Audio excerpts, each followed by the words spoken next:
Her hand shot out and grabbed his collar. Before Ethan Carter could speak, before he could think, before he could do anything at all, she kissed him. Hard. Right there, in front of 200 of Chicago's wealthiest people. He was a maintenance worker making $18 an hour. She was Victoria Sterling, CEO of a $2 billion company, and she had just made him her fake husband. But here's what nobody in that ballroom knew. This desperate kiss wasn't about love. It was about survival, because somewhere in that crowd, a monster was watching. And he would stop at nothing to destroy them both. Comment the city you're watching from so I can see how far this story travels. The alarm clock read 5:43 a.m.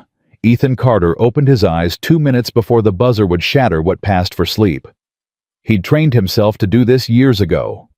Those extra seconds mattered. They gave him time to remember where he was, why he was alone, why the other side of the bed stayed cold. 2 minutes to build the armor that would carry him through another day.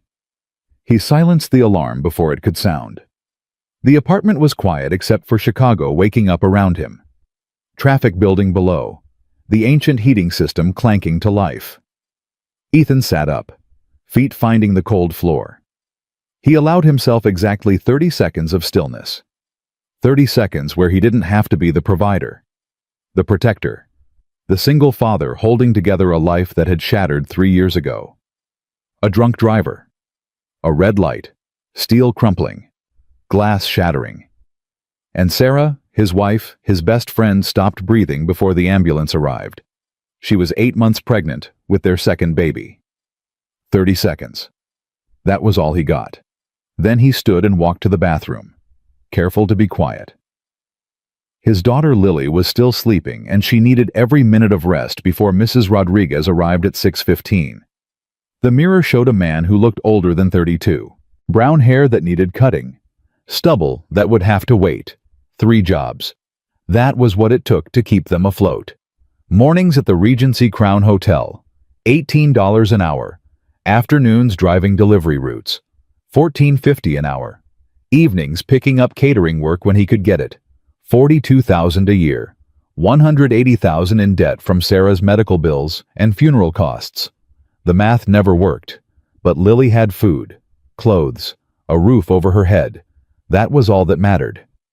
He got dressed in his maintenance uniform, navy blue, hotel logo over the heart, steel-toed boots stretched into their 18th month. In the kitchen, he started coffee and checked his phone. Text from his delivery supervisor. Someone called in sick. Can you add an extra route today? Ethan calculated. 4 more hours. $60 after taxes. Mrs. Rodriguez could keep Lily until 8. $60 was a week of groceries. He texted back confirming he'd take the shift. Lily's bedroom door was decorated with construction paper drawings, flowers, hearts, stick figures representing their family. Ethan paused outside, listening to her breathe. That sound had kept him tethered to sanity after Sarah died, when grief whispered that maybe survival wasn't worth the effort. He opened the door quietly. Lily slept buried under blankets, clutching her stuffed elephant, the one Sarah had bought when they found out they were having a girl, back when their biggest worry was nursery colors. Ethan left her sleeping and prepared her lunch.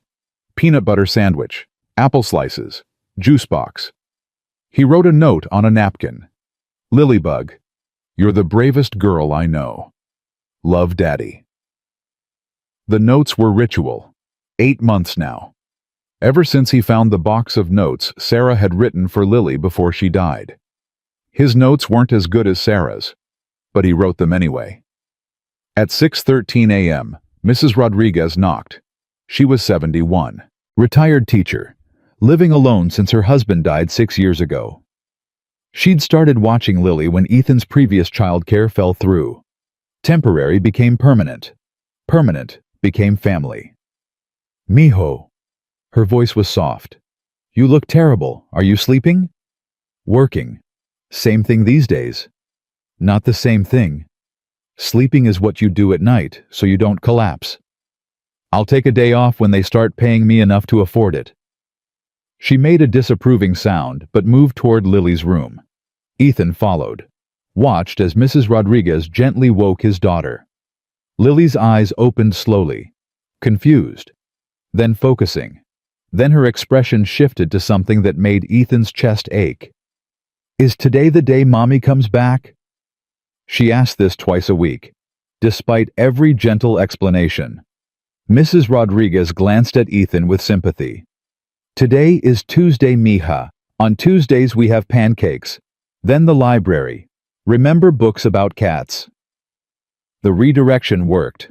Lily climbed out of bed and let Mrs. Rodriguez guide her toward getting dressed. Ethan stood in the doorway. Feeling like he'd failed at another piece of parenting Sarah would have handled better. He left at 6:28 a.m. The commute took 43 minutes when trains ran on schedule. They usually didn't. The Regency Crown Hotel occupied 12 floors of downtown Chicago real estate. Glass and steel. $700 per night for rooms Ethan could fit his entire apartment inside. He entered through the service entrance, the pathway designed to keep staff invisible to guests. His manager Kevin was in the break room, balding, stressed, reviewing work orders. "Carter, good timing. Presidential suite. Guest complaining about shower pressure. Not hot enough, not enough volume. They said it feels weak. Get it done before 8. Day manager's on edge about the Christmas gala." The Christmas gala. Tonight. Annual event where wealthy people congratulated themselves on charitable donations while drinking champagne worth more than Ethan earned in a day. He took his tool bag and headed up. The guest wasn't in the suite, probably at breakfast spending $30 on eggs. Ethan fixed the non-problem in 8 minutes. The next 6 hours passed in familiar rhythm. Broken ice machine. Just needed the filter replaced. Clogged toilet in room 412. Professional discretion required. Light fixture in the conference room. 20 minutes. Bulb that cost $14 and would be billed at $75. Ethan moved through the hotel like a ghost. Present but unnoticed. A woman in designer clothes held the elevator door for him once. Smiled with careful politeness that acknowledged he was human, but preferred not to think about the economic gulf between them. A businessman complained about hallway noise, then walked away mid-conversation when his phone rang. Being invisible was survival strategy. Lunch was 15 minutes in the break room.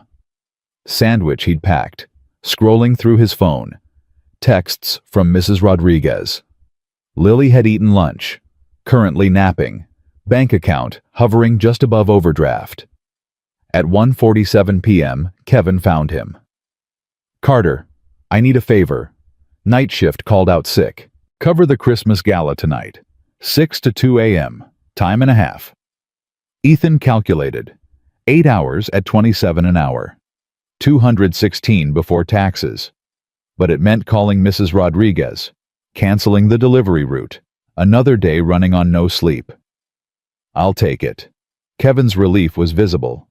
"Mostly just be available. Keep service elevators running. Should be easy money." Easy money. That was what managers said about shifts that were never easy.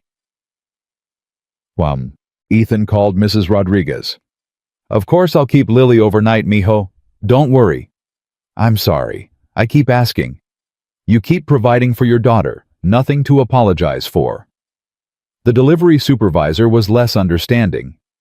Reliability matters for contractors who want to keep getting shifts. Ethan listened to the lecture while counting 216 versus 60 lost. Math mattered more than pride. It won't happen again. They both knew it would. At 5:47 p.m., Ethan stood near the service corridor entrance in the transformed ballroom. Crystal chandeliers, tables draped in white, centerpieces costing more than his monthly rent, string quartet playing something classical. He didn't belong here except as invisible support staff. The event coordinator had briefed them. Remain unseen, respond immediately, never interrupt networking guests. Easy money. So far just standing around waiting for emergencies that hadn't materialized. He watched Chicago's elite arrive. Old money with casual confidence. New money working harder to look wealthy. Corporate executives. Young professionals trying to network their way up. Then she arrived at 7:04 p.m. Tall. Blonde hair in elegant style. Black dress with tailoring that cost thousands. She moved with confidence, knowing exactly who she was. No hesitation as she entered and began greeting people with practiced ease. Ethan watched her circulate, spending exactly the right amount of time with each group, laughing at appropriate moments, touching arms with familiarity that suggested intimacy without crossing boundaries. This was a woman who'd weaponized charm, who understood business happened in rooms like this. She paused near the windows, accepted champagne from a server who appeared with perfect timing. For a moment, her composure slipped, exhaustion visible in her dropping shoulders. Then she saw something across the room. Her entire body went rigid. Ethan followed her gaze. A man in expensive suit stood near the entrance, scanning the crowd. Late 30s. Silver hair at temples. Confidence that felt performative. Ethan watched her reaction, hand tightening on champagne glass, breathing changing, eyes searching for exits with subtle desperation. This wasn't uncomfortable acquaintance. This was fear. She turned and walked toward the service corridor, quick but not obvious, retreating while trying not to appear like retreat. Then she ducked behind the column where Ethan stood.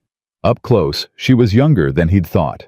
Early 30s, breathing rapid, controlled panic she was fighting to suppress. When she looked up at him, her eyes showed something Ethan recognized from his own reflection after Sarah died. Terror. Absolute terror. Her hand shot out and grabbed his collar. "Pretend to be my husband. Right now." Ethan opened his mouth, and she kissed him. Hard. The ballroom didn't fall silent.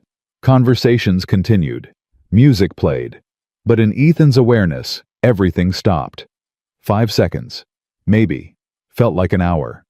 When she pulled back, her hand still gripped his collar. He could feel her trembling. Full body shaking. Across the room, the silver-haired man stood frozen. Face draining of color. Expression cycling through shock to disbelief to something darker. Possessive rage. "Come with me." She pulled Ethan toward the service corridor. He followed. Because his brain hadn't caught up. Because she clearly needed help. Because instinct from emergency response training was screaming this required action.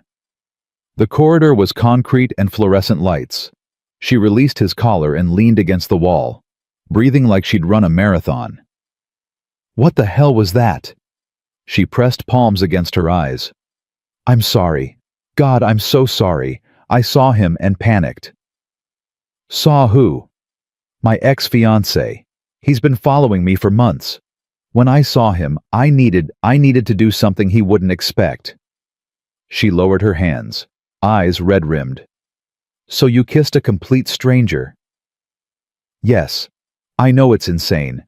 But you were there. And..." She paused. "You've been kind to me before." "What?" 3 weeks ago. Parking garage. You held the elevator, didn't stare at me, just stood quietly, then nodded and disappeared."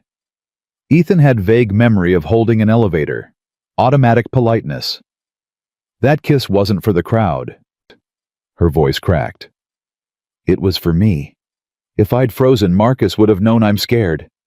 I can't let him win." Ethan recognized the edge she was standing on. He'd stood there himself. Hospital corridor when doctors said Sarah wouldn't survive. Funeral home choosing a casket. Dark hours when grief whispered survival wasn't worth it. She was spiraling, breathing faster, hands trembling harder. He kept his voice calm. "Hey, look at me." She did, fighting to stay present. "You're having a panic attack. Normal given what happened. But you're safe right now. Marcus is in the ballroom. You're here with me." "You don't understand. He's been destroying everything I've built for 6 months." 10 minutes. Ethan interrupted. "Give yourself 10 minutes to breathe. Then handle whatever you need to handle. She stared at him like he'd spoken another language. I don't have 10 minutes. Meridian Holdings executives are arriving. In 10 minutes you can be composed. Right now you're 5 seconds from falling apart, which makes better impression. The logic penetrated. She took a shuddering breath. 10 minutes. Then you go out there and convince whoever needs convincing that you're exactly as competent as you are. Something flickered in her expression, surprised that this stranger understood what she needed. She straightened, the CEO sliding back into place like armor. What's your name? Ethan Carter. I'm Victoria Sterling. She extended her hand like they were at a business function instead of a service corridor after her panic attack. Thank you for helping, for not asking questions. Ethan shook her hand. Questions would just complicate this. They would. Victoria managed a tired smile. I need to ask you something. You should probably say no. It's insane and inappropriate. Ethan had a feeling where this was going. Every rational part screamed to extract himself before this became whatever mess she was about to propose. But he couldn't walk away from someone drowning. What happens after 10 minutes? I go back out and face him. But if I'm alone, he'll see weakness. Use tonight against me with the board. Suggest I'm not stable enough to run Sterling Capital. She paused, calculating. But if I walk out with someone, if Marcus sees I've moved on, it changes the dynamic. You want me to stand next to you while you talk to these Meridian people? Yes. Tonight. Maybe the next few days. Until contracts are signed. Insane. Ethan had Lily at Mrs. Rodriguez's. Delivery shifts tomorrow. A carefully balanced life that didn't include pretending to be a billionaire's husband. But he knew what it felt like to face worst moments alone. I'm a maintenance worker. I don't know anything about your world. I'll mess this up. Victoria's expression shifted. Hope breaking through desperation. You already saved me once tonight. Ethan thought about Lily's question from last week. Daddy, if someone needs help, are we supposed to help them? He'd said yes. Keep your money. What? If I do this, I'm not doing it for a paycheck. Then why? Because 3 years ago, a nurse held his hand and told him he didn't have to face the worst night alone.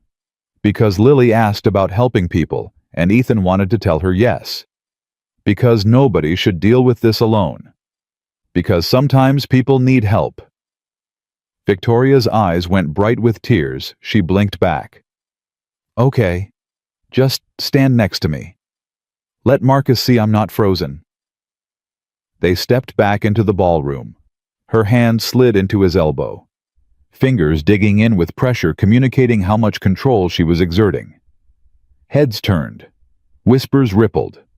Wealthy people processing Victoria Sterling with a maintenance worker. They crossed toward the windows where a group surrounded an older couple radiating casual wealth.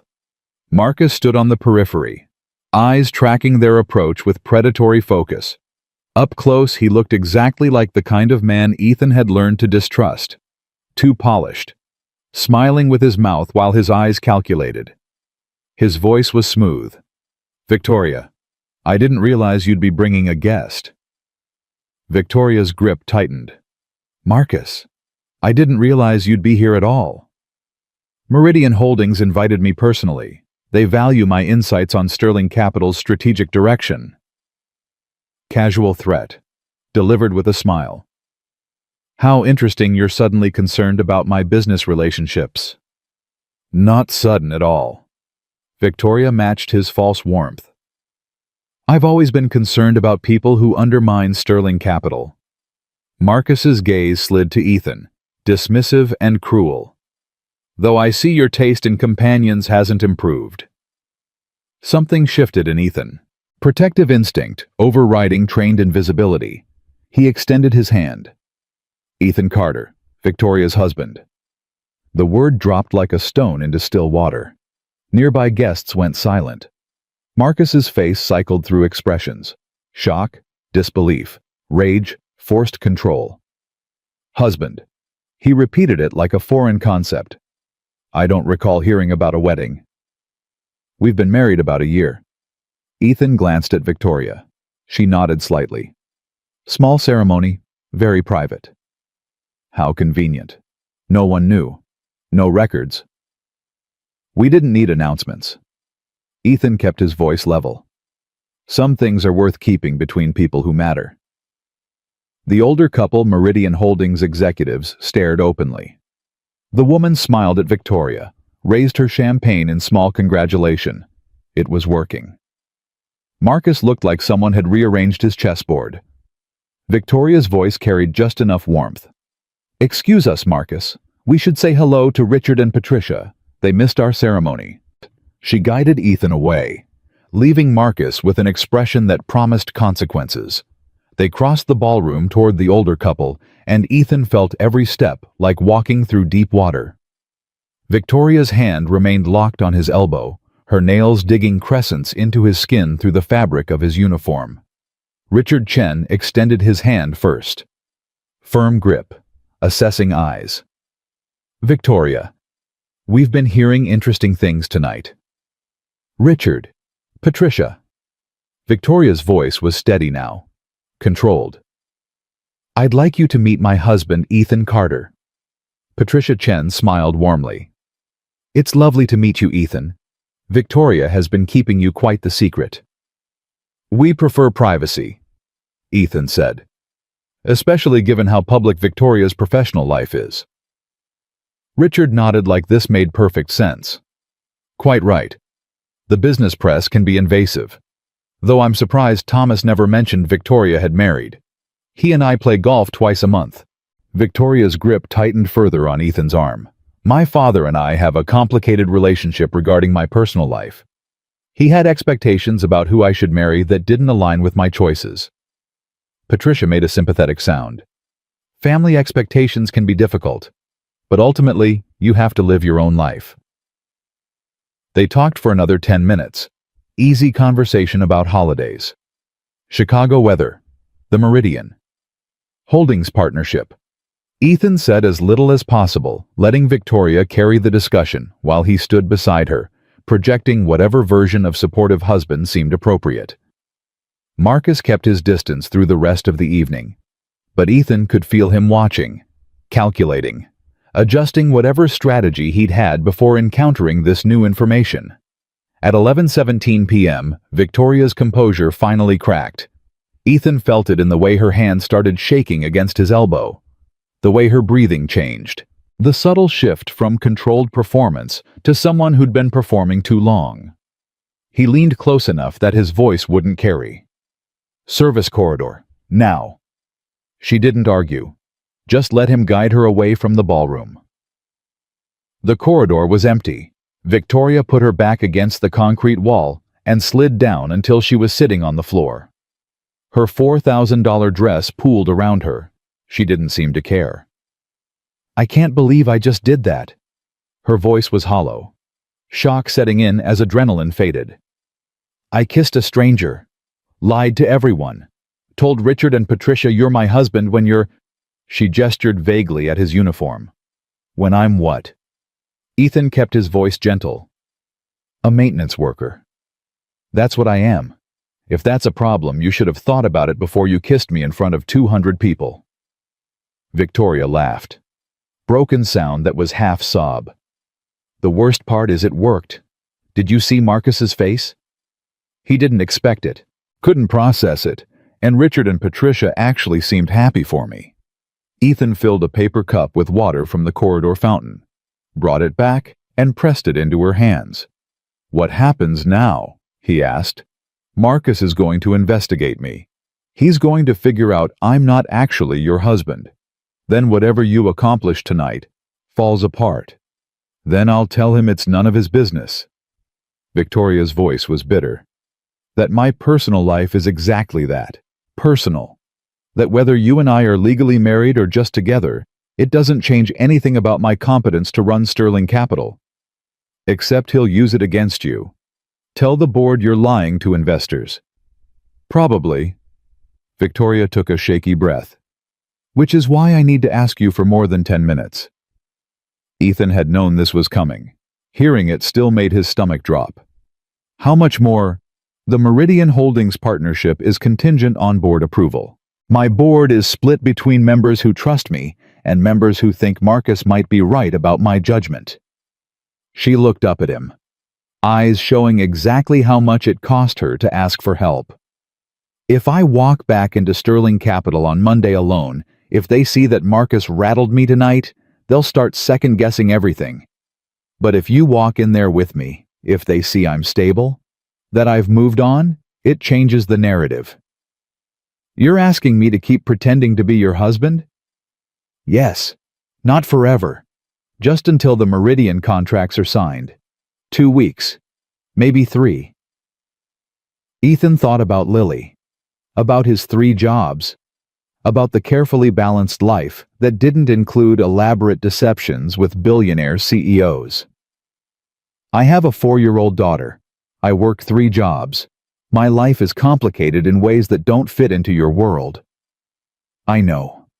Victoria's voice cracked. And I'm not asking you to change your life. I'm asking you to let me into it temporarily. We can figure out logistics. I'll make sure Lily's comfortable. Whatever you need. What I need is for my life to make sense again. I know.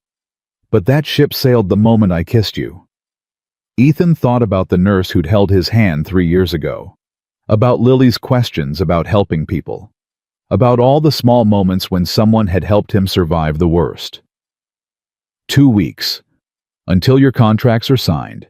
Then we figure out how to end this without destroying whatever you've accomplished. Thank you. Victoria's voice cracked again. Thank you, Ethan.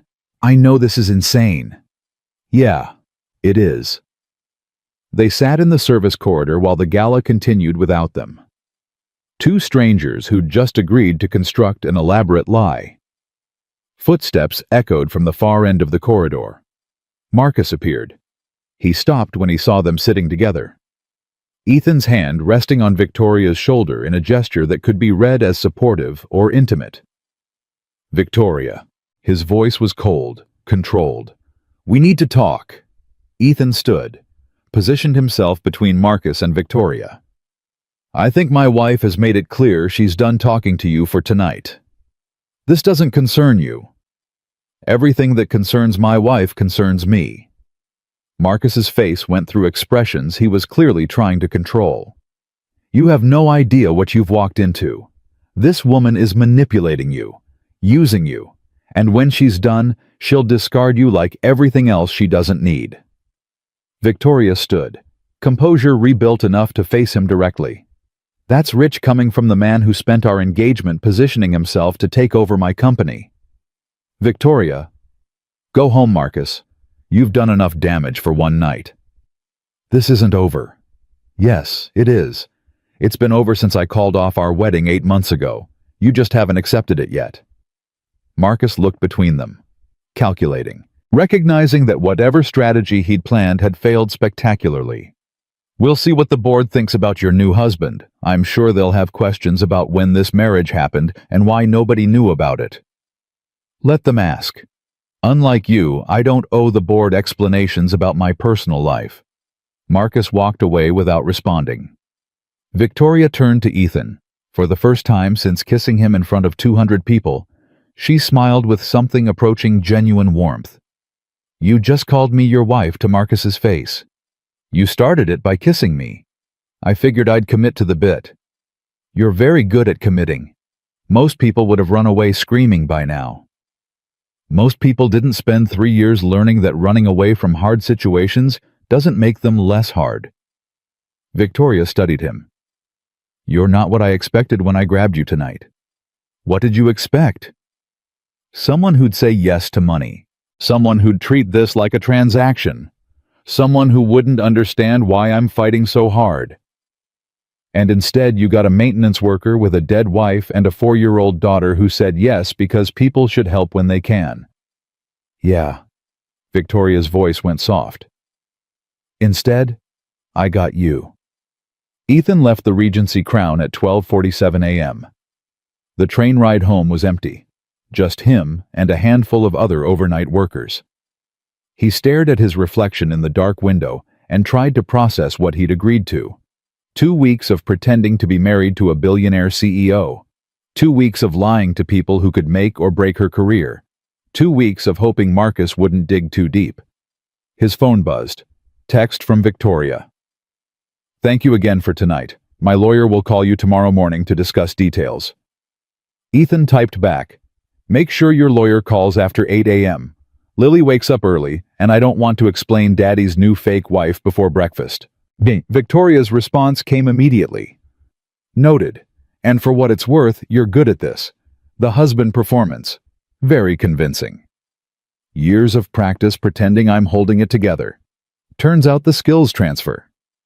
That's depressingly relatable. Get some sleep, Ethan. Tomorrow's going to be complicated." He arrived at his apartment at 1:34 a.m. Mrs. Rodriguez was asleep in his armchair, knitting project in her lap, television playing some telenovela on low volume. He woke her gently, apologized for keeping her so late, tried to pay her $50. She waved away the money. "Mijo, you don't pay family. Lily's fine. She went to bed at 8. No nightmares tonight." "Mrs. Rodriguez, I need to tell you something." She studied his face with sharp eyes that missed nothing. "You look like someone who just made a decision that's either brilliant or catastrophic and won't know which for several days. What did you do?" "I agreed to help someone, but it's complicated. It's going to involve changes to my schedule for the next few weeks." "Changes like what?" "Changes like I might need you to watch Lily more often. Changes like there might be people asking questions about me." Mrs. Rodriguez stood, gathering her knitting. "This person you're helping, are they taking advantage of your goodness?" "She's not. She's desperate and I was available. Sometimes that's how life works." "Sometimes desperation makes people do things they regret. Just be careful, mijo." After she left, Ethan checked on Lily. She was sleeping peacefully, clutching her elephant. He stood in her doorway, watching her breathe. For the first time in 3 years, he felt something that wasn't just exhaustion and grief. He felt purpose. It probably would end badly. But Cameron had stopped believing in good endings 3 years ago. If he was going to make catastrophic decisions, at least this one involved helping someone. He fell asleep at 2:16 a.m., thinking about the way Victoria had said "together," like maybe she'd been fighting alone for so long that having an ally meant more than she could articulate. Ethan woke to 17 missed calls and his phone vibrating with notifications that had been accumulating since 6:23 a.m. The alarm clock showed 7:04. He'd overslept by an hour and 21 minutes. Lily was probably awake and wondering where breakfast was. He grabbed his phone and scrolled through the avalanche. Text from Kevin at the Regency Crown, asking if he'd seen the news. 3 voicemails from numbers he didn't recognize. Email from Victoria's lawyer with subject line, "Urgent Media Response Strategy." And a news alert from the Chicago Tribune with a headline that made his stomach drop. Sterling Capital CEO's mystery husband revealed at charity gala. Below the headline was a photograph from last night. Ethan in his maintenance uniform. Victoria in her $4,000 dress. The moment right after she kissed him. The article was speculation disguised as journalism. Phrases like "unconfirmed reports" and "sources close to Sterling Capital" and "questions remain about the timeline." But the core narrative was clear. Victoria Sterling had apparently been secretly married for over a year to a man nobody in Chicago's business community had ever heard of. His phone rang. Unknown number, Chicago area code. He answered before thinking better of it. Victoria's voice came through tight with controlled panic. "Have you seen it? Just woke up to 17 alerts, so yes. My PR team is drafting a statement, but they need information from you. Work history, education, anything that makes you look like a reasonable choice instead of random maintenance worker I picked up at a hotel." "Victoria, I am a random maintenance worker. There's no PR spin that changes that." Then we emphasize the human interest angle. You're a single father working 3 jobs to provide for your daughter. That's sympathetic. That's the kind of story that makes people root for you instead of judging me. The phrase, judging me, landed wrong, carrying implications about how Victoria's world viewed people like Ethan. He pushed down the irritation. She was panicking.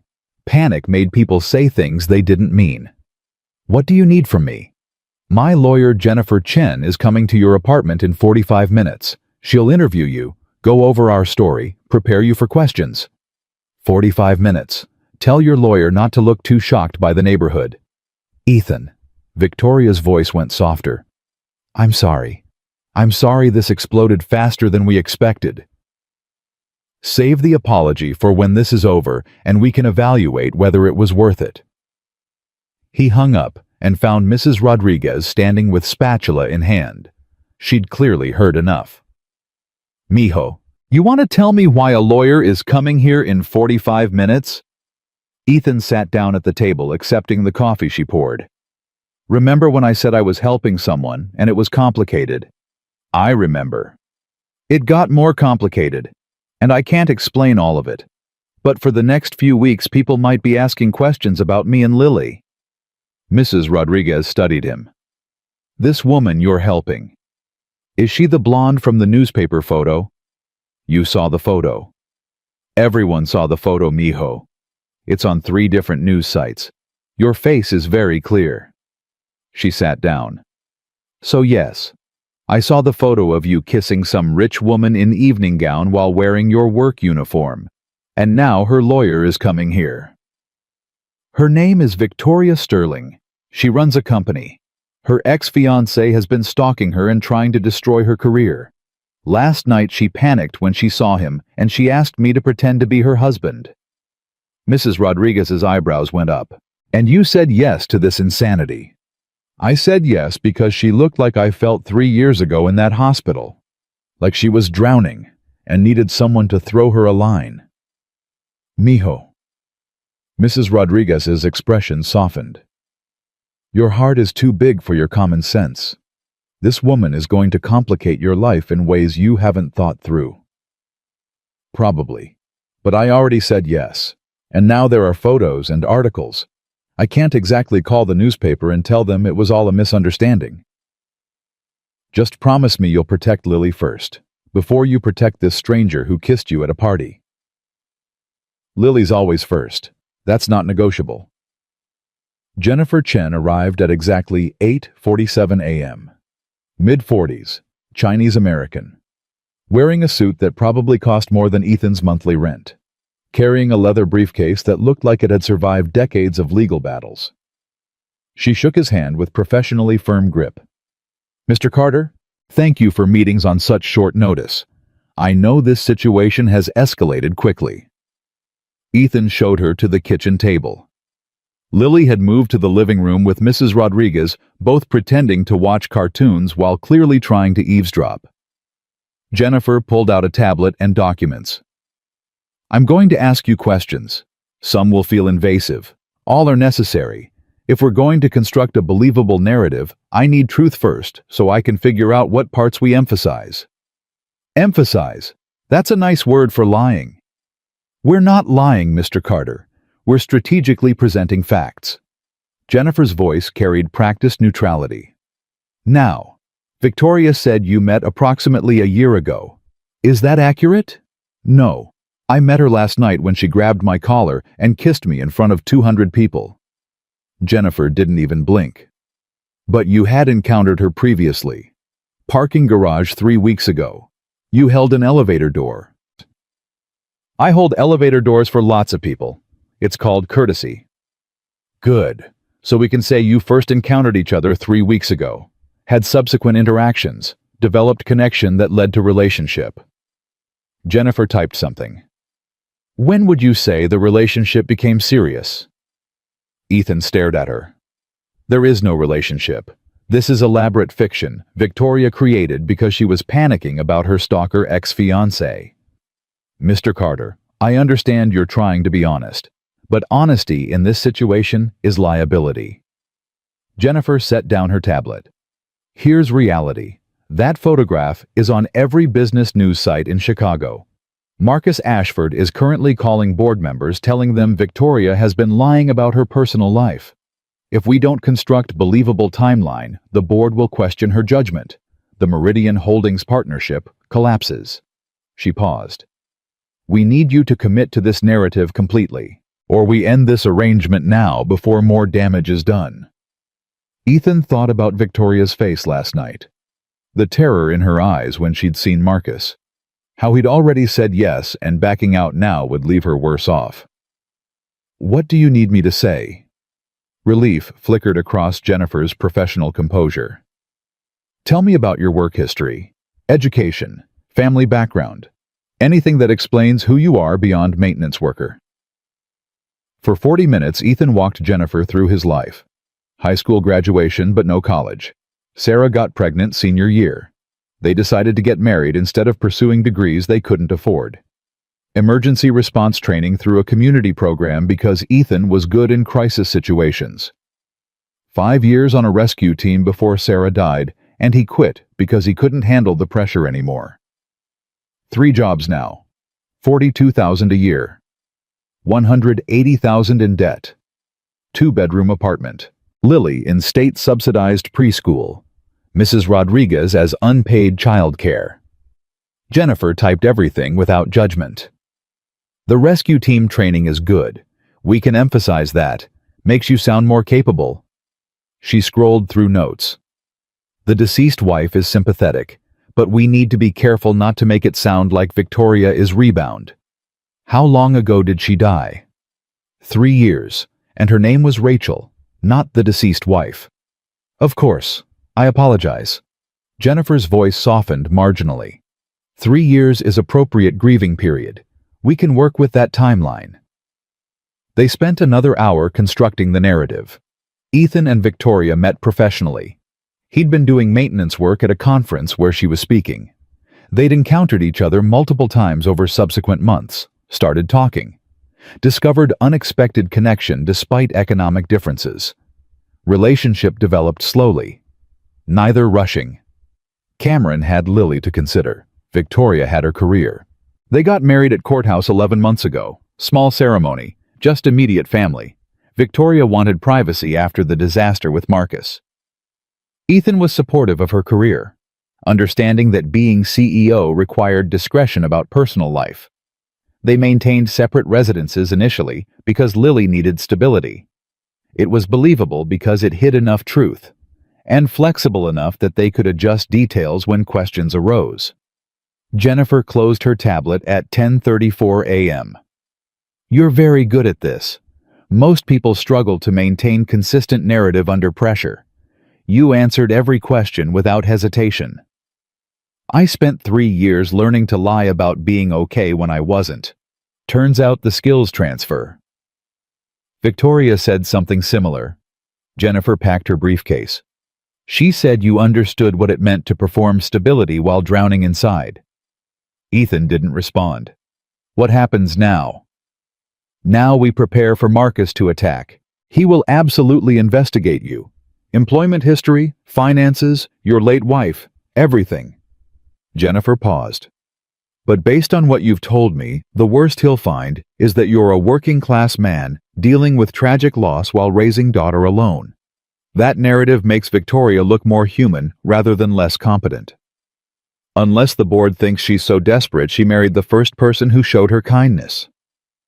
Then we emphasize that you pursued her, that you saw past the CEO to the woman underneath. Jennifer stood. Mr. Carter, I know this seems insane, but Victoria wouldn't have asked for help if she wasn't truly desperate. Marcus has been systematically destroying her for 6 months.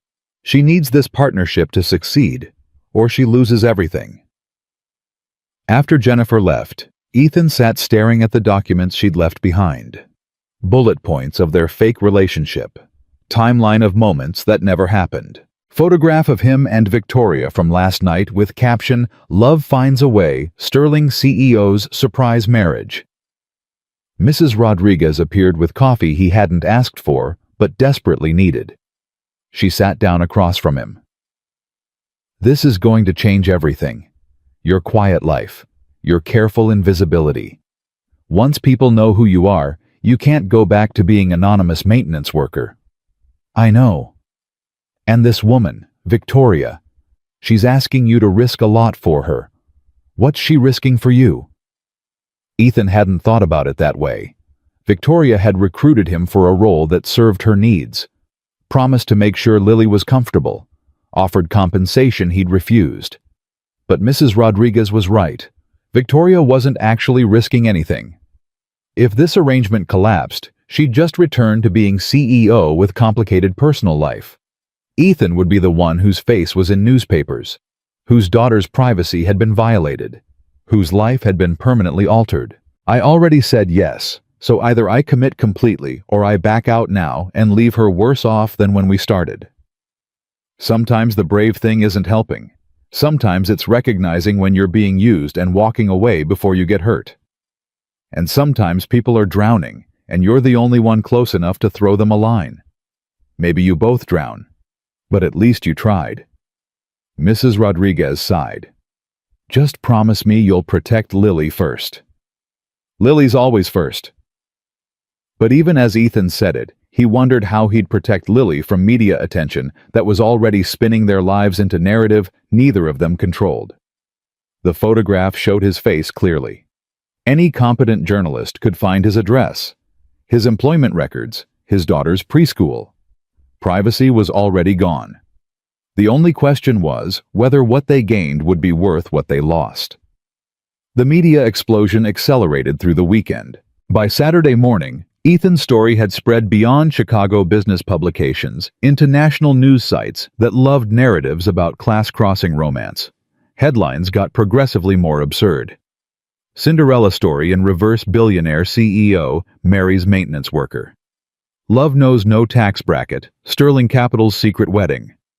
From service elevator to boardroom. How one man won Chicago's Ice Queen. Ethan's phone filled with requests for interviews. Good Morning America wanted them on Monday.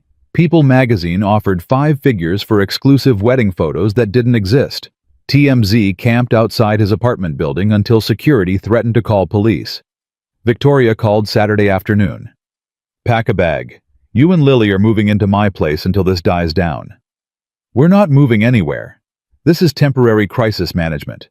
We maintain separate lives and just appear together when necessary. That was the plan before TMZ started harassing your neighbors. Before someone leaked Lily's preschool location to gossip sites. Victoria's voice hardened. Ethan, there are photographers outside Lily's school. They're taking pictures of 4-year-olds hoping to identify which one is your daughter. Ethan's protective instincts activated immediately. How did they find her school? Public records. Enrollment information that's technically protected but accessible to anyone with moderate research skills. Victoria paused. My building has security, controlled access, underground parking. Lily will be safer here than at your apartment where any reporter can bribe the front desk. You're asking me to move my daughter into a stranger's home after knowing you for 48 hours. I'm asking you to let me protect the child of the man I supposedly married. Because if reporters get photographs of Lily crying because strangers are following her, the sympathy narrative falls apart, and you become the father who exposed his daughter to media circus. Ethan wanted to argue, but Victoria's logic was unassailable. He'd already pulled Lily from preschool Friday after the first photographer showed up. Mrs. Rodriguez was fielding calls from neighbors. Every time he looked out his window, people with cameras were waiting. 1 week. We try it for 1 week. If Lily's uncomfortable, we figure out something else. Agreed. I'll send a car at 6 p.m. The car that arrived was a black Lincoln Navigator with tinted windows. The driver loaded their bags with professional efficiency, his expression carefully neutral about transporting a maintenance worker and 4-year-old to his employer's penthouse. Lily was fascinated by the car, chattering about leather seats and bottled water and television screens. Ethan watched his daughter's excitement and felt complicated mix of pride and anxiety. This kind of luxury was temporary gift that would make returning to normal life even harder when this ended. Victoria's building occupied the top 15 floors of a tower overlooking Lake Michigan. The lobby was marble and glass and abstract art. The elevator required keycard access, and played jazz music. Victoria's penthouse was the entire 41st floor. Floor-to-ceiling windows, open floor plan. Kitchen with appliances Ethan didn't recognize. Furniture that looked uncomfortable and expensive. Victoria met them at the elevator, wearing jeans and a sweater that probably cost what Ethan earned in a week. Hair tied back, no makeup. Looking younger and more approachable than the CEO he'd met at the gala. She knelt down immediately when she saw Lily. "Hi, you must be Lily. I'm Victoria." Lily ducked behind Ethan's leg, suddenly shy. Ethan rested his hand on her shoulder. "It's okay, Lilybug.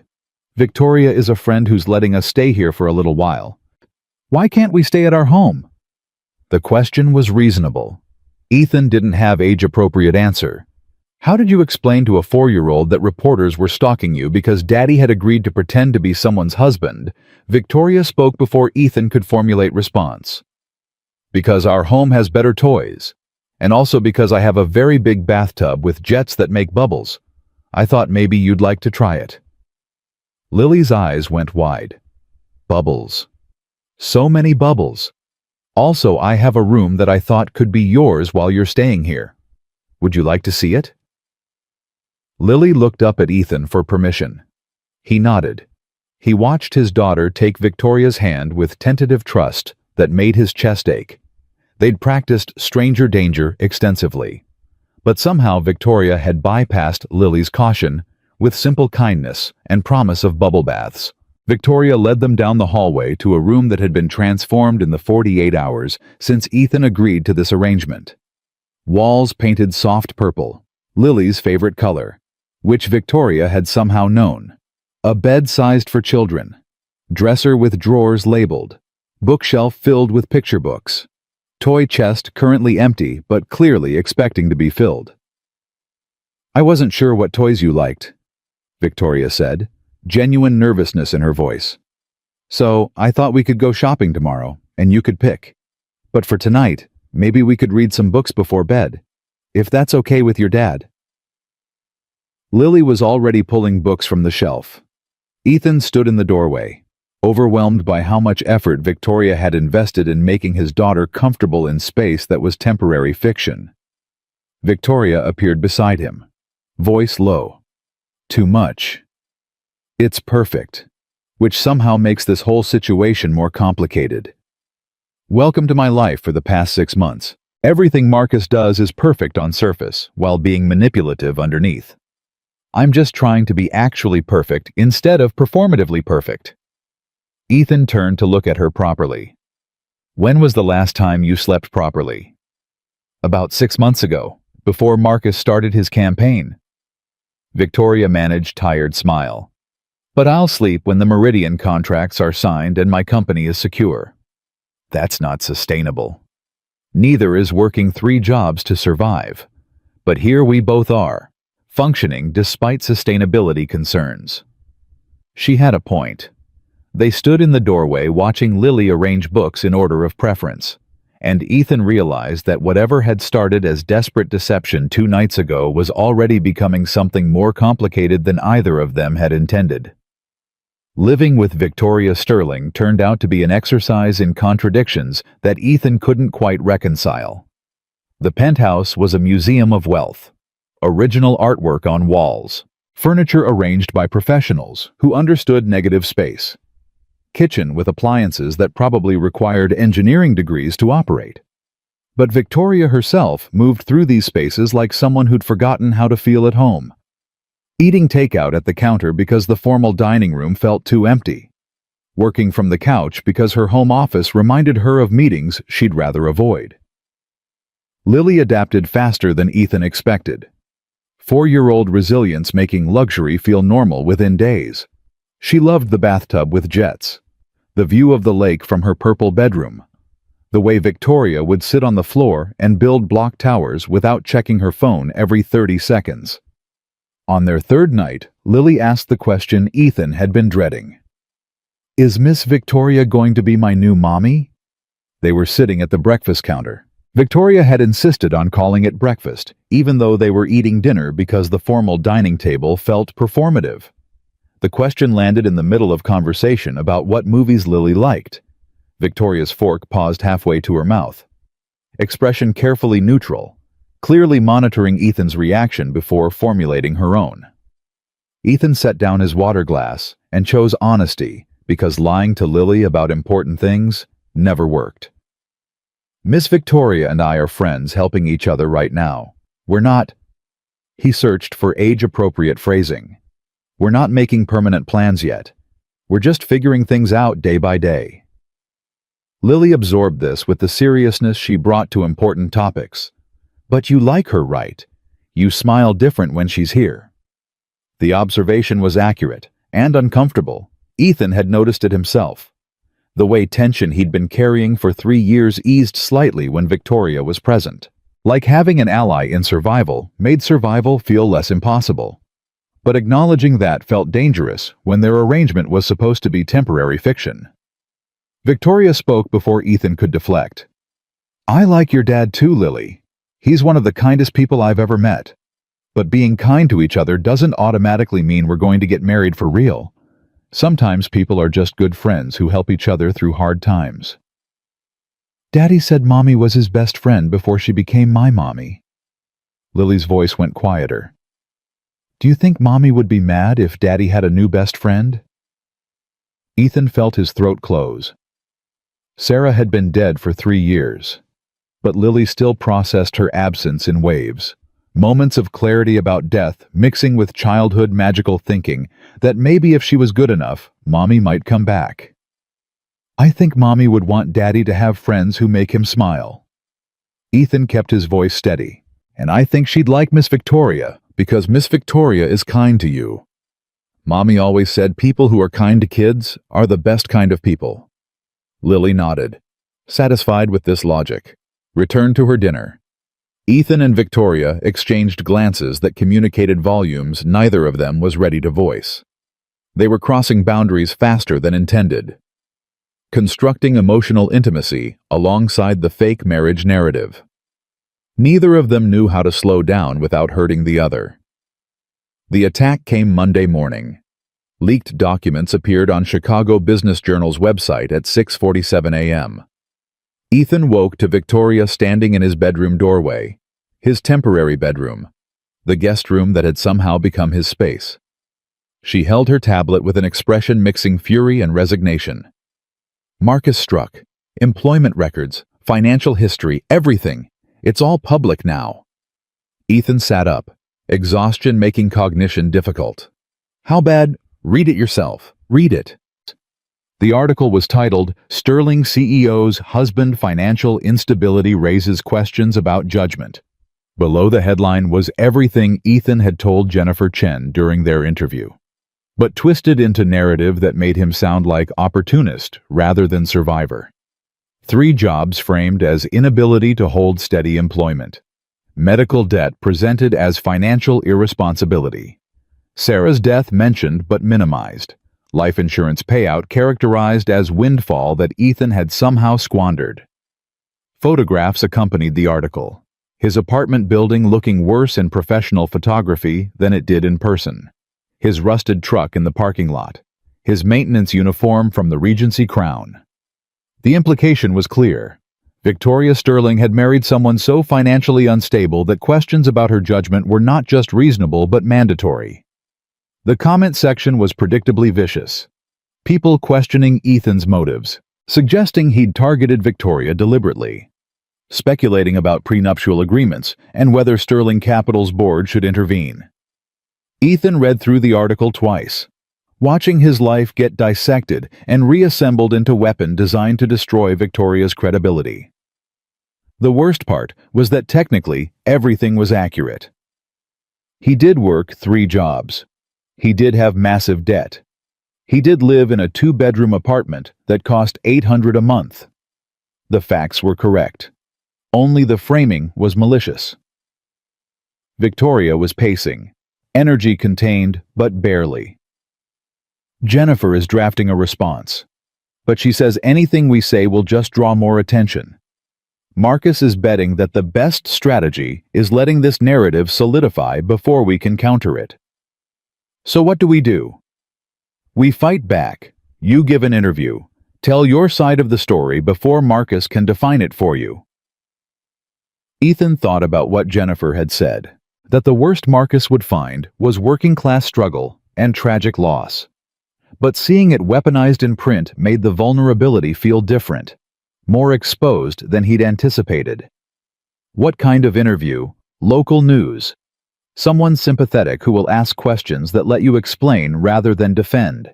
We frame this as class prejudice, business elite uncomfortable with CEO marrying outside her economic bracket.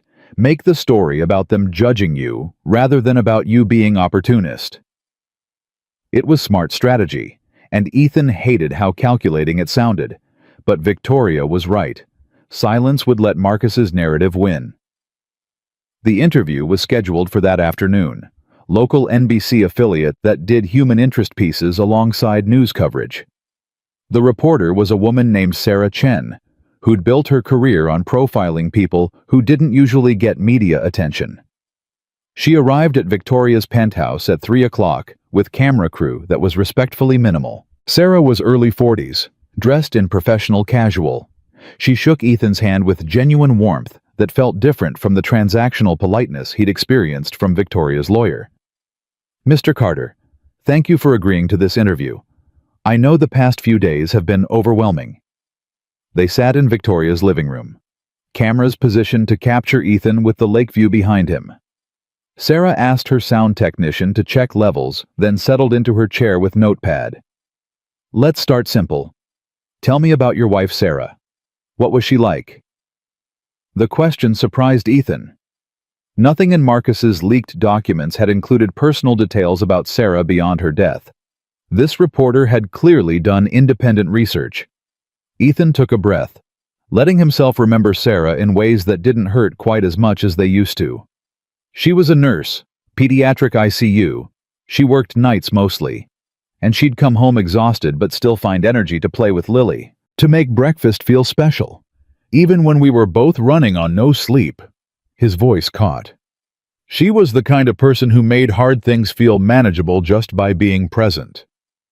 How did she die? Car accident. Drunk driver ran a red light. She was 8 months pregnant with our second child. Ethan heard his voice go flat, protective mechanism against grief that was still raw. I was supposed to pick her up from her shift, but I was running late from my delivery route. She decided to drive herself rather than wait. If I'd been on time...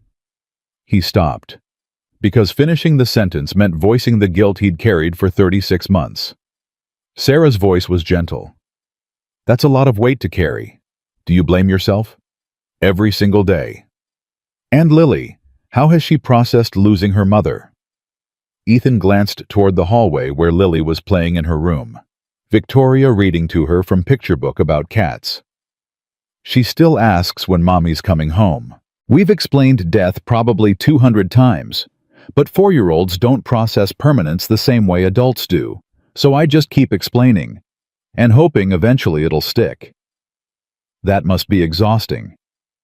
Parenting is exhausting. Parenting while working 3 jobs to stay afloat is... Ethan searched for adequate descriptor. It's survival mode. You just do what needs doing and try not to think about whether you're doing it well enough. Sarah made note on her pad. The article this morning characterized your employment situation as instability. But from what I understand, you work maintenance at the Regency Crown Drive delivery routes and pick up catering shifts.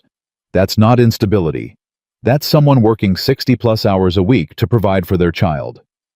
Thank you for recognizing the difference. So when you met Victoria Sterling, how did that happen? The official story says you met professionally about a year ago. Ethan had memorized the timeline Jennifer constructed. But sitting in interview with cameras recording felt different from rehearsing with a lawyer. This was permanent record. We met at a conference where Victoria was speaking. I was doing maintenance work at the venue. We started talking during breaks. Discovered we had more in common than our economic differences suggested. The lies came easier than they should. We both understood what it meant to lose people. Her mother died when she was 19. My wife died 3 years ago. That shared grief created connection that went deeper than what our bank account suggested was possible. And your relationship developed from there. Slowly. Neither of us was rushing into anything. I had Lily to consider. Victoria had her career. But over time we realized we made each other's lives better. That having a partner who understood pressure made pressure more bearable. Sarah leaned forward slightly. The article suggests you're financially motivated, that you saw opportunity and took it. What do you say to people who think you're with Victoria for her money? Ethan let himself feel the anger that question deserved. Let it show on his face. I say they're revealing their own prejudices about class and worth. I work 3 jobs. I provide for my daughter. I pay my bills, even when paying them means choosing between electricity and groceries. If people think I need to marry someone for money, that says more about how they value human dignity than it does about my character. Do you love her, Victoria? The question hit harder than Ethan expected, because he didn't have an answer he was confident about. What he felt for Victoria was complicated. Gratitude for how she treated Lily. Respect for her competence. Growing affection that might be love or might just be proximity.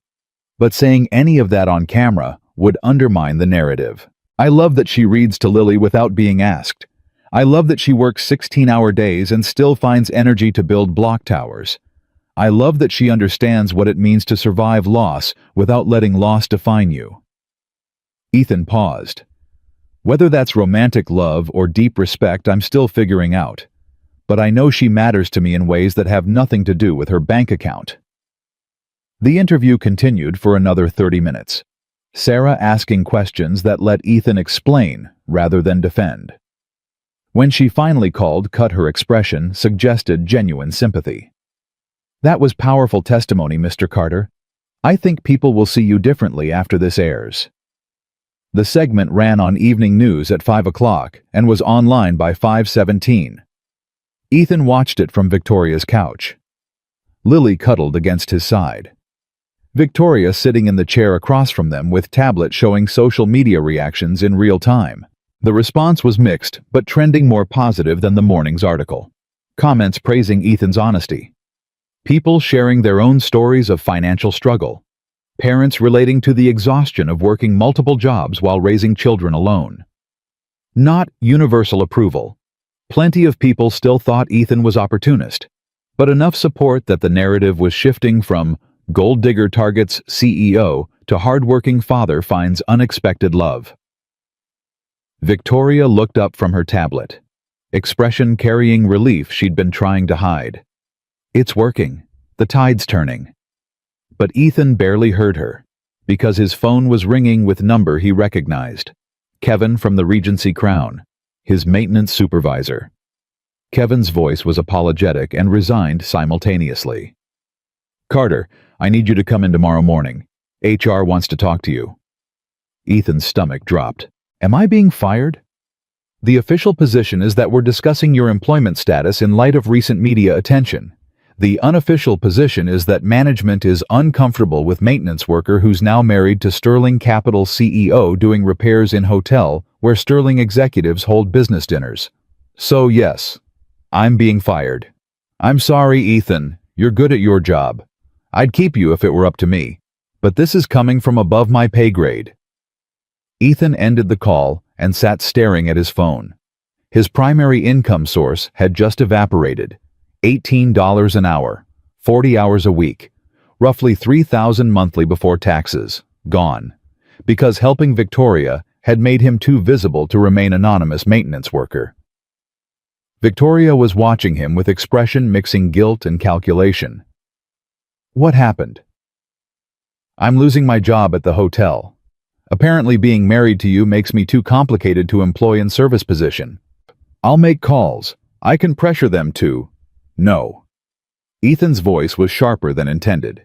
You've done enough. I agreed to help you knowing there'd be consequences. This is just consequences arriving faster than expected. Ethan, you're losing income because you helped me. Let me fix this. By calling my boss and using your wealth and power to force them to keep employing me. That'll really convince people I'm with you for reasons other than money. Victoria fell silent.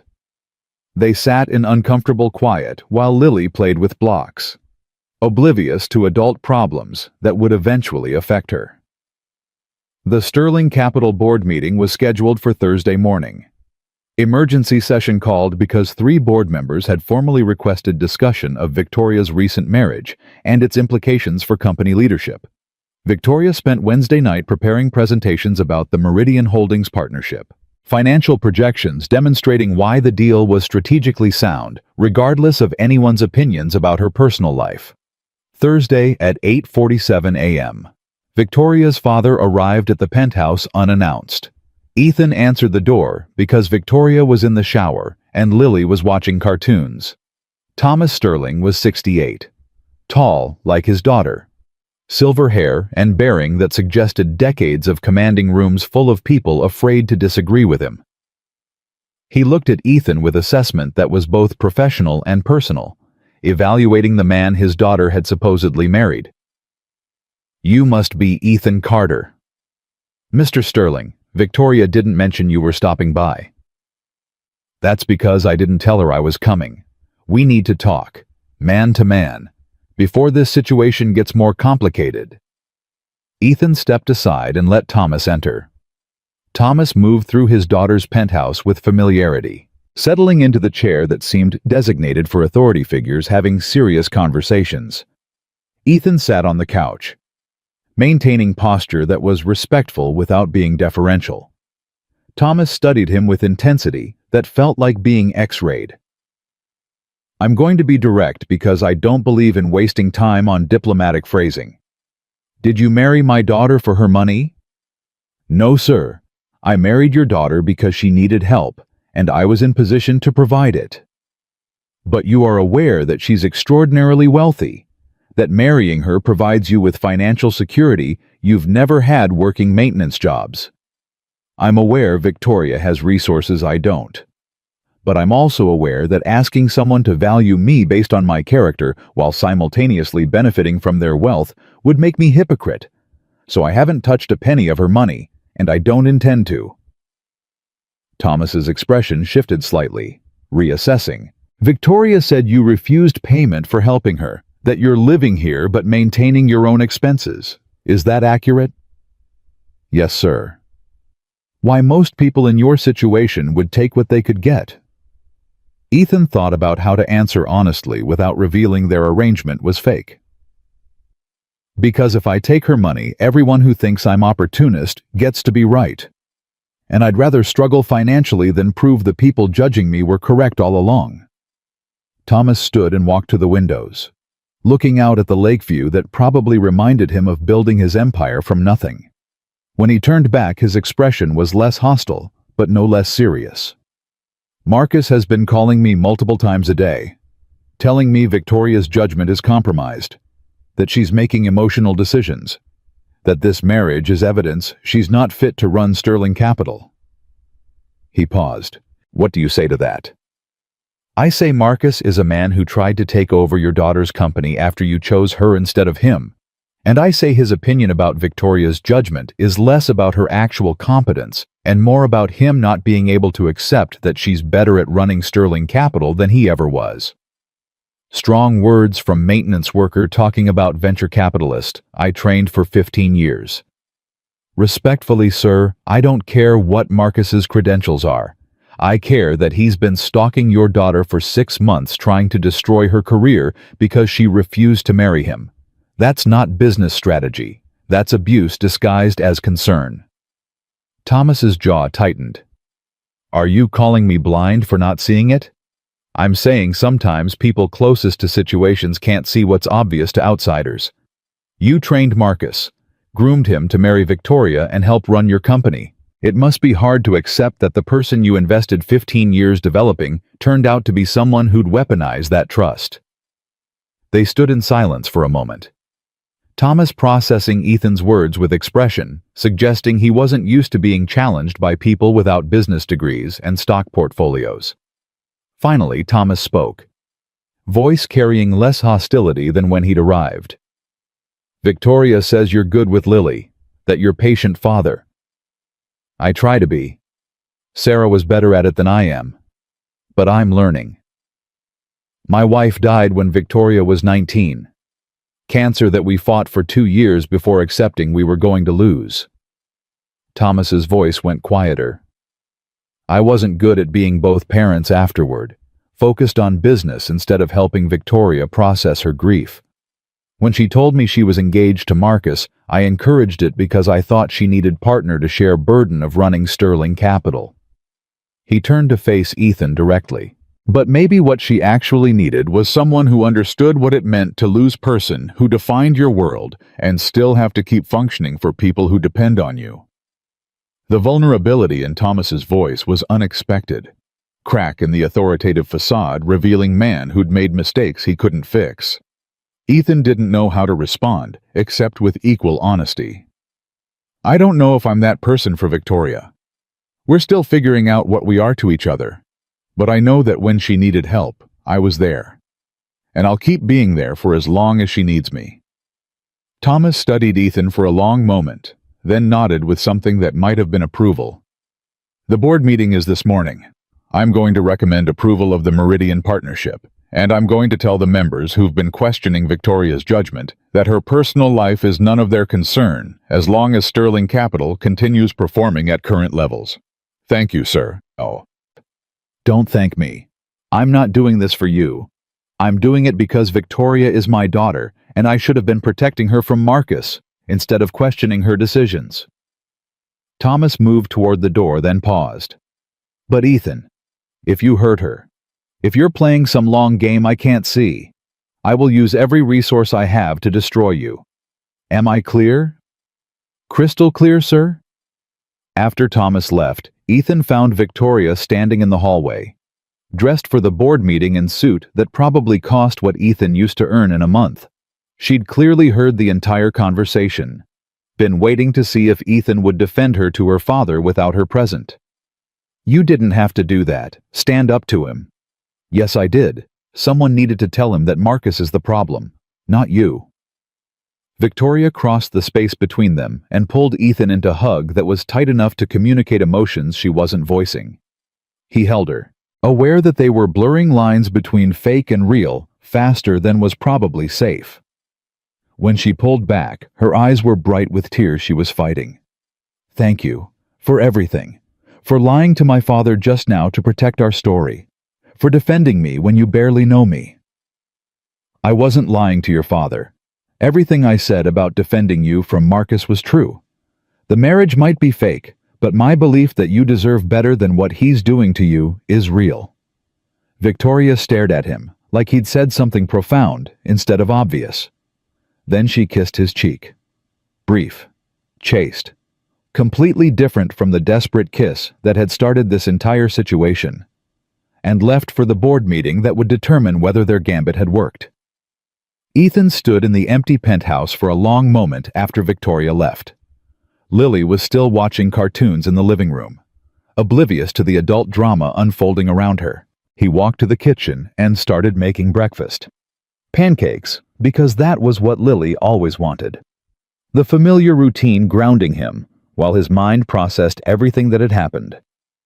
His phone buzzed with text from Mrs. Rodriguez. Saw the interview last night. You did good, mijo. Sarah would be proud of how you're handling this. Ethan stared at the message for a long time. Would Sarah be proud? He wasn't sure. She'd always been the one who could see through complicated situations to the simple truth underneath. She would have known whether helping Victoria was genuine kindness or elaborate self-deception. She would have known whether the feelings developing between them were real or just proximity and shared trauma creating illusion of connection. But Sarah was gone, and Ethan had to figure this out alone. Lily appeared in the kitchen doorway, clutching her elephant. Daddy, where did Miss Victoria go? She had to go to work, Lilybug, but she'll be back tonight. Will she read me a story when she comes back? I'm sure she will. Lily nodded, satisfied, then climbed onto her chair at the breakfast counter. Daddy, I like it here. Miss Victoria's house is nice. It is nice. Can we stay here forever? The question hit Ethan harder than it should have, because somewhere in the past few days, this temporary arrangement had started feeling less temporary, and that terrified him more than anything Marcus could do. The evidence appeared by accident, the universe demonstrating that sometimes desperation led to preparation that looked like luck. Ethan had been going through papers Victoria had given him about Lily's enrollment at a private school she'd suggested, forms requiring his financial information that would technically make him guardian on official documents. Mixed in with enrollment forms was a folder labeled Sterling Capital Executive Compensation Review. He'd opened it, thinking Victoria had accidentally included work documents with papers meant for him. What he found instead made his hands start shaking. The folder contained financial records that shouldn't have existed outside secure servers, shell companies, offshore accounts, wire transfers showing Marcus Ashford had been systematically embezzling from Sterling Capital for 4 years. $53 million, moved through entities designed to hide ownership, partnerships that existed only on paper, investment funds that had no actual investors beyond Marcus himself. Ethan stared at the documents. The transfers had started small. $200,000 here, $500,000 there. Amounts that would get lost in Sterling Capital's billion-dollar annual revenue. But they'd accelerated after Victoria became CEO. Marcus apparently escalating theft while simultaneously undermining her leadership. Ethan called Victoria immediately, interrupting her post-board meeting lunch with Meridian Holdings executives. Her voice was distracted when she answered, still in CEO mode. "Ethan, this isn't great timing. I'm in the middle of... You need to see something. Now. It's about Marcus." The tone shift was immediate. Professional polish dropping away. "What did you find?" "Evidence that's going to end his campaign permanently. But we need to secure it before he realizes it exists." Victoria arrived at the penthouse 47 minutes later with Jennifer Chen and 2 associates carrying equipment that looked designed for digital forensics. They spent 3 hours photographing documents, verifying authenticity through cross-referencing with public records, constructing legal case that would survive challenges from expensive defense lawyers. Jennifer's expression was grim satisfaction. "This is federal embezzlement. If these documents are authentic, Marcus is facing decades in prison." "They're real." Victoria's voice was hollow. "I recognize some of these accounts. Marcus used to handle executive compensation reviews before I became CEO. He had access to shell companies we use for legitimate tax optimization. He just..." She stopped. "Processing. He weaponized that access." "How did these documents end up mixed in with Lily's school enrollment forms?" Jennifer's question was sharp, suspicious. "I don't know." Victoria shook her head. "I grabbed a stack of files from my home office. Must have picked up the wrong folder." "That's incredibly fortunate timing."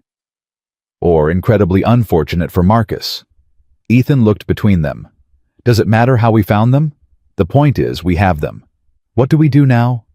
Jennifer closed her tablet. "Now we verify everything before going public, because if we're wrong, he'll sue for defamation and win." By Friday evening, they'd verified enough documentation to approach federal prosecutors. Jennifer had contacts at the U.S. Attorney's Office who specialized in financial crimes. Saturday morning, 3 FBI agents arrived at the penthouse to interview Victoria about Marcus's access to Sterling Capital's financial systems. They were professional, thorough, asked questions that made clear they were taking the allegations seriously. But they also made clear that investigation would take time. Marcus wouldn't be arrested immediately, which meant he was still out there. Still dangerous. Still capable of anything. Sunday morning, Ethan found out exactly how dangerous. Marcus showed up at 8:23 a.m. He bypassed building security somehow, made it to the 41st floor. Started pounding on Victoria's door while Ethan was making breakfast and Victoria was reading to Lily in the living room. His voice carried through the door. Rage barely controlled beneath volume that suggested he'd been drinking or was having breakdown or both. "I know you have them. Whatever documents you think you found, they're fake. You're trying to frame me because you can't handle that. I've been beating you legitimately." Victoria stood frozen, face draining of color. Lily looked up from her book with expression showing she'd registered the adult fear, even if she didn't understand its cause. Ethan moved toward the door. He pulled out his phone, started recording before opening it, because every instinct from emergency response training said document everything when situations escalated. Marcus was disheveled when the door opened. Suit wrinkled, hair uncombed, eyes carrying manic energy that suggested someone who'd lost control of narrative he thought he'd been managing. He saw Ethan and his rage redirected. "This is your fault. You show up, and suddenly she finds documents that have been secure for 4 years. You planted them. You're working with her to destroy me." Ethan kept his phone recording, voice calm in ways that only enraged Marcus further. "No one planted anything, and you need to leave before building security arrives. I will take everything from you." Marcus's voice dropped to something colder than shouting. Threat delivered with precision that suggested he'd been planning this. "Your jobs, your custody, your pathetic excuse for a life. I will make sure everyone knows you're using your daughter to manipulate Victoria, that you're exploiting your dead wife to gain sympathy, that you're—" He stopped himself, but not fast enough. Ethan's expression must have shown something dangerous because Marcus backpedaled, recognizing line he'd just crossed. "I will destroy that little girl." Marcus's voice rose again, control slipping completely. "I will make sure Child Protective Services investigates every aspect of your parenting. I will have her taken away from you. I will—" "Say that again." Ethan's voice was deadly quiet. "Still recording. About my daughter. Marcus seemed to realize his mistake. The way rage had made him vocalize threats he'd meant to implement quietly, but the words were already recorded. Every syllable of Marcus threatening a 4-year-old child captured on Ethan's phone. Building security arrived. 2 men who'd been called when Marcus bypassed the front desk. They escorted him out while he continued shouting about fake evidence and conspiracies, voice echoing in the hallway even after the elevator doors closed. Ethan locked the apartment door and turned to find Victoria standing in the living room with Lily pressed against her side. His daughter was crying quietly, scared by shouting she didn't understand. And Victoria was stroking her hair with movements that suggested she'd been comforting crying children her whole life, despite never having any of her own. "Daddy? Who was that man?" Lily's voice was small. "Why was he so mad?" Ethan knelt down, eye level with his daughter. That was someone who made bad choices and is upset about consequences. But he's gone now. Security won't let him come back. You're safe. "He said mean things about you." "Yes, he did. But mean things don't change truth. I'm still your dad. Miss Victoria is still helping us. And that man doesn't get to change anything real just because he's angry." Lily nodded, but clung tighter to Victoria, clearly shaken by adult rage she'd witnessed. Ethan looked up at Victoria over his daughter's head and saw her expression. Something that mixed protective fury with dawning realization that Marcus had just handed them weapon that would end his campaign permanently. "I have it recorded." Ethan kept his voice low. "Every threat, including the one about Lily." Victoria's voice was steady. "Send it to Jennifer immediately, and send a copy to my father, and to every board member who questioned my judgment about Marcus." The recording went viral within hours, because Jennifer strategically leaked it to media outlets that had been covering Victoria's marriage. Audio of Marcus threatening a 4-year-old child while making explicit threats about destroying Ethan's life played on every news station in Chicago by Monday morning. The narrative shifted instantly and completely. Marcus Ashford was no longer concerned board advisor questioning CEO's judgment. He was unhinged ex-fiancé threatening children on camera while simultaneously embezzling millions from company he'd been trusted to protect. The Sterling Capital Board called emergency meeting Monday afternoon. Thomas Sterling formally recommended Victoria's Meridian Holdings partnership be approved unanimously, Every board member who'd questioned her judgment about Ethan issued formal apologies. Marcus was formally removed from all advisory positions. Federal prosecutors announced Tuesday morning they were charging Marcus with wire fraud, embezzlement, and multiple counts of financial crimes, carrying maximum sentences that would keep him incarcerated until he was elderly. Wednesday afternoon, Victoria received confirmation that Meridian Holdings contracts were finalized. $2 billion in committed partnership capital. Sterling Capital stock hit record highs. Business press published think pieces about how Victoria had successfully navigated personal crisis while closing historically significant deal. Wednesday evening, Victoria came home earlier than usual. Ethan was helping Lily with her drawing at the kitchen counter. Crayons spread across the surface. Paper covered with attempts at cats that looked more like purple blobs with whiskers. Victoria set down her bag and stood watching them for a moment. Something in her expression that Ethan couldn't quite read. "What's wrong?" "Nothing's wrong." Victoria's voice was strange. "Too careful." "Everything actually went right for once. Meridian contracts are signed. Marcus is finished. The board apologized." "Then why do you look like someone just died?" Victoria sat down on the stool across from them. Lily looked up and smiled at her, then returned to her drawing.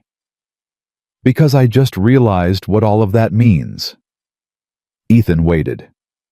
"It means the crisis is over. Marcus is facing federal charges. My position is secure. The contracts are signed." Victoria paused. "It means our arrangement, the fake marriage, the living together, all of it is no longer necessary."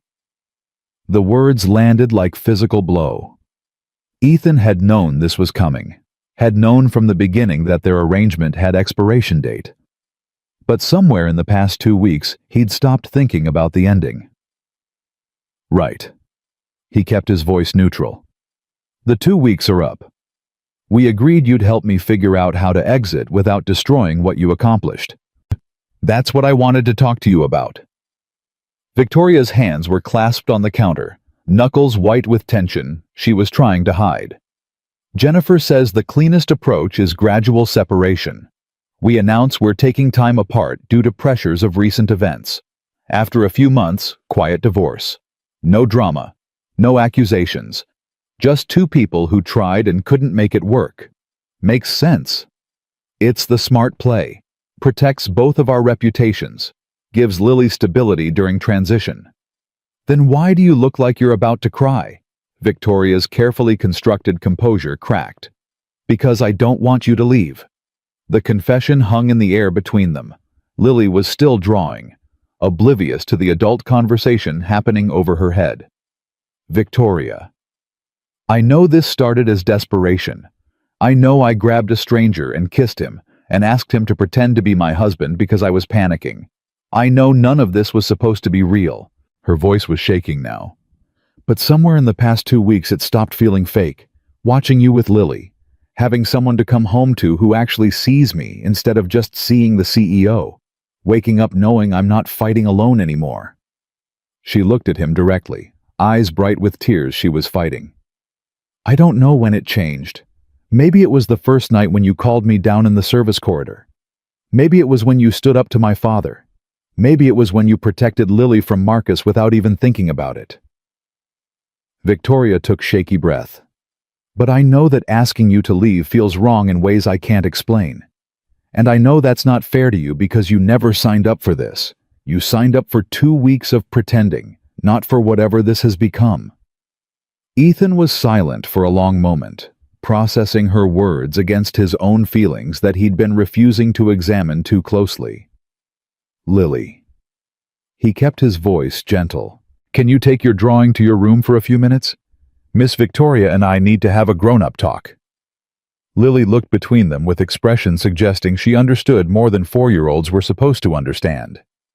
"Are you going to fight?" "No, Lilybug, we're not going to fight. We just need to talk about something important." Lily gathered her crayons with careful attention, took her drawing and her elephant, walked down the hallway to her purple room. When her door closed, Ethan turned back to Victoria. You're right that I didn't sign up for this. I signed up to help someone who was drowning because I know what drowning feels like, and because I couldn't walk away. Victoria's expression tightened, bracing for rejection. But you're wrong about one thing. What? You're wrong that asking me to leave is what feels wrong. Ethan stood and walked around the counter until he was standing in front of her. What feels wrong is the idea of going back to my 2-bedroom apartment and pretending these weeks didn't change everything. What feels wrong is watching Lily ask when she's going to see Miss Victoria again and not having answer. What feels wrong is... He stopped, searching for words that would make sense of feelings he'd been avoiding. I spent 3 years surviving, working 3 jobs, raising Lily alone, telling myself that survival was enough because hoping for more felt like betraying Sarah's memory. Victoria's eyes were locked on his face. But these 2 weeks watching you read to my daughter, having someone to talk to after she falls asleep, waking up, knowing I'm not carrying everything alone. These have been the first 2 weeks in 3 years where I wasn't just surviving, where I actually felt like I might be learning to live again. Ethan, I'm not saying I know what this is. I'm not saying I'm ready to call it love. But I'm saying that walking away from whatever we're building feels like giving up on something I didn't know I was allowed to want anymore. Victoria stood, close enough that he could see the tears tracking down her face, despite her efforts to hold them back. So what do we do? I think we take it slow. We let Lily adjust. We figure out what this looks like when it's not crisis management. We navigate all the complicated reality that comes when fake marriage ends and real relationship starts. That sounds terrifying. Yeah, it does. Ethan managed small smile. But I've spent 3 years being terrified alone. Being terrified with someone else sounds like improvement. Victoria laughed. Broken sound that was half sob. You're not what I expected when I grabbed you that night. You keep saying that. Because it keeps being true. Every time I think I understand who you are, you say something that proves I've only scratched the surface. She reached up and touched his face.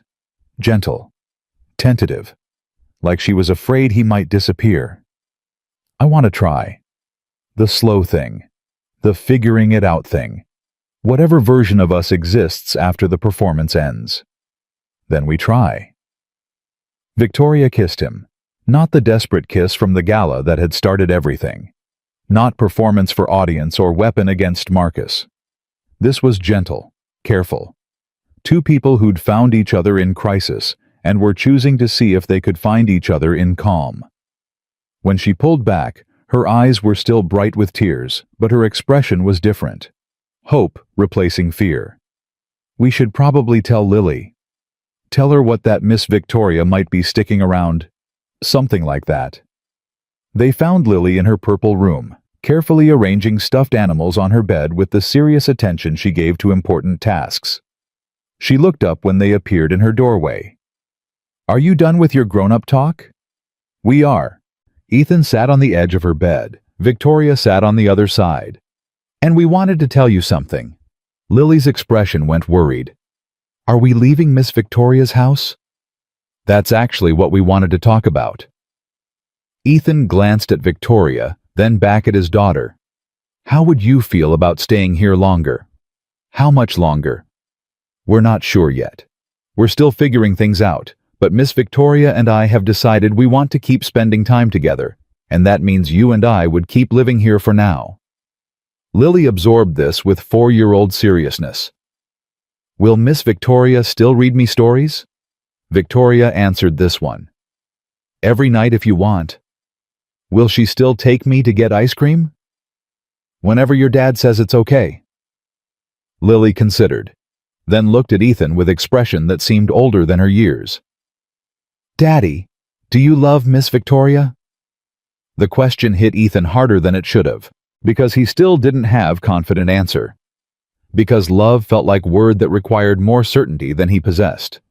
But looking at his daughter's earnest face and Victoria's hopeful expression, he realized that maybe certainty wasn't the point. I care about her very much, and I want to spend more time figuring out what we are to each other. Is that okay with you? Lily nodded slowly. Mommy would want you to have someone who makes you smile. You smile more when Miss Victoria is here. The simple observation from a 4-year-old cut through all the complicated adult logic Ethan had been constructing. Sarah would want him to be happy, would want Lily to have a stable home with adults who cared about her, and whatever Victoria and Ethan were building fake marriage turned real connection. It was making both of them smile more than either had smiled in years. You're very smart, Lilybug. I know. Lily returned to arranging her stuffed animals. Conversation apparently concluded to her satisfaction. Victoria caught Ethan's eye, mouthed "thank you" with expression that communicated gratitude she couldn't voice in front of Lily. They left Lily to her important stuffed animal work and walked back to the living room. The city stretched out below them through floor-to-ceiling windows.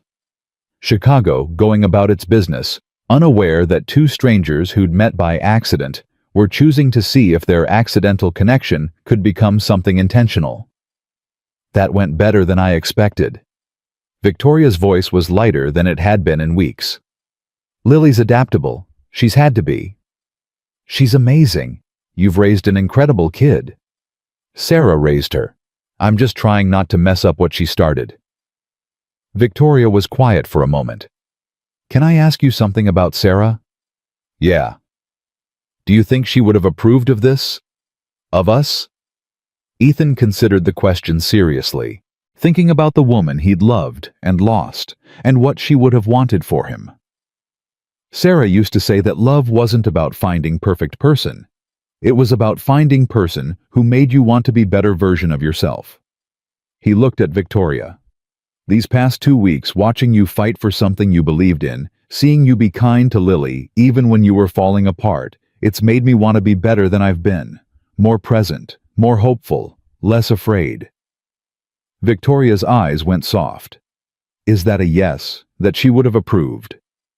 I think Sarah would have approved of anyone who made me smile again, and anyone who was patient enough to earn Lily's trust.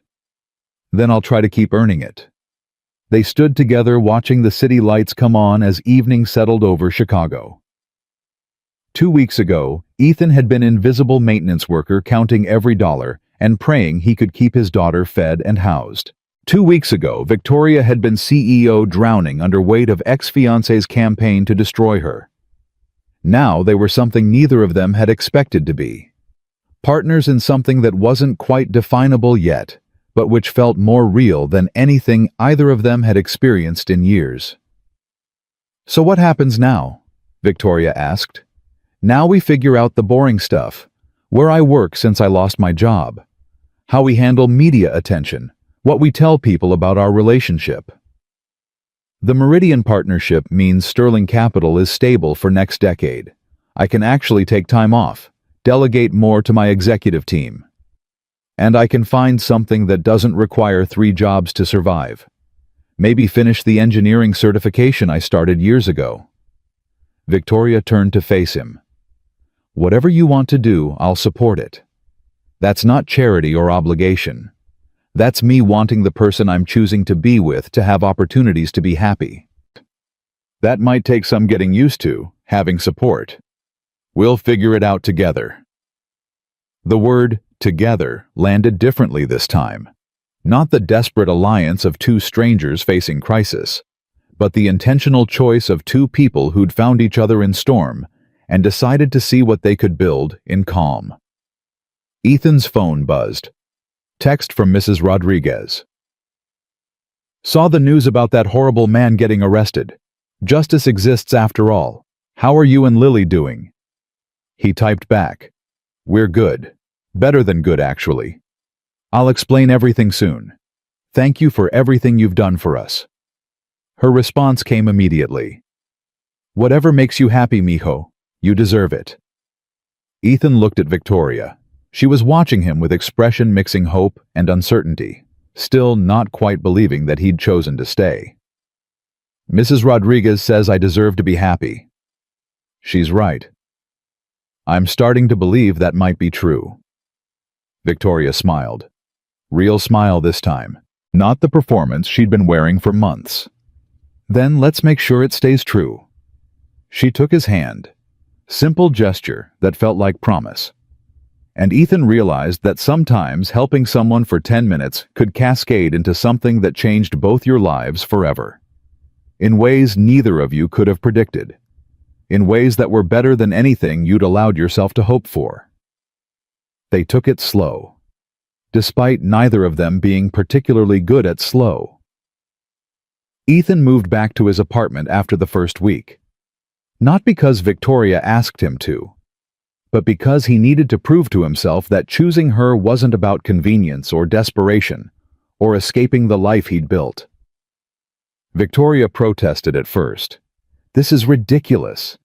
You're paying rent on an apartment you don't need to live in. I need to know this is real. Ethan packed his bag while Lily watched from the doorway with confused expression. I need to know I'm choosing you because I want to.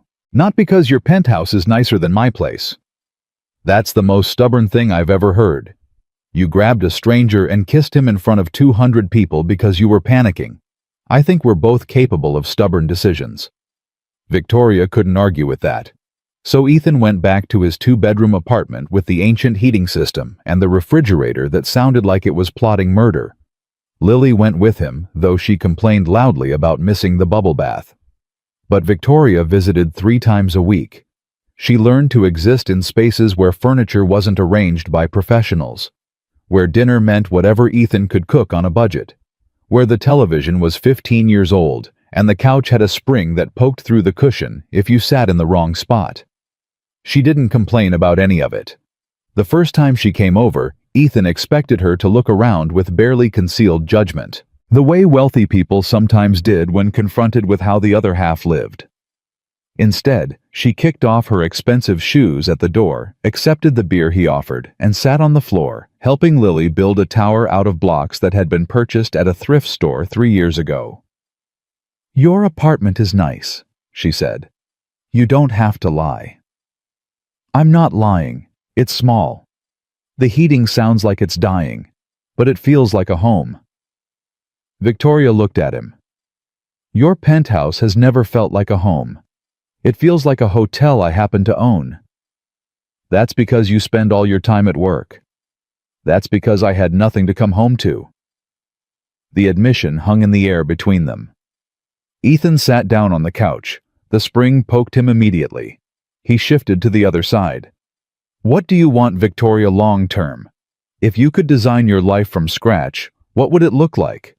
She considered the question seriously. Lily was still building her tower, humming quietly to herself.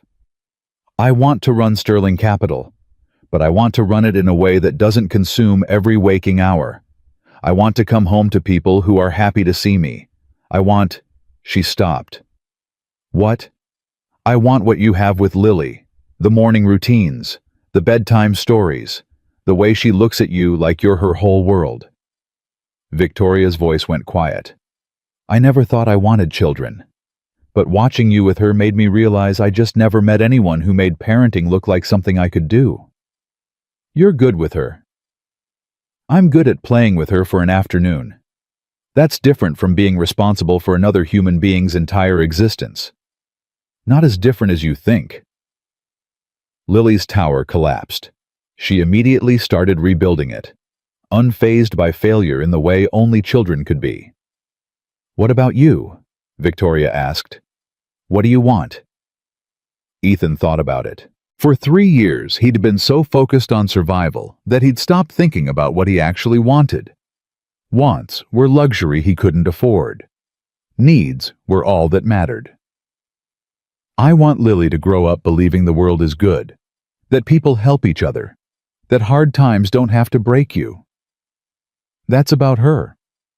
What do you want for yourself? I want to stop feeling guilty for surviving when Sarah didn't.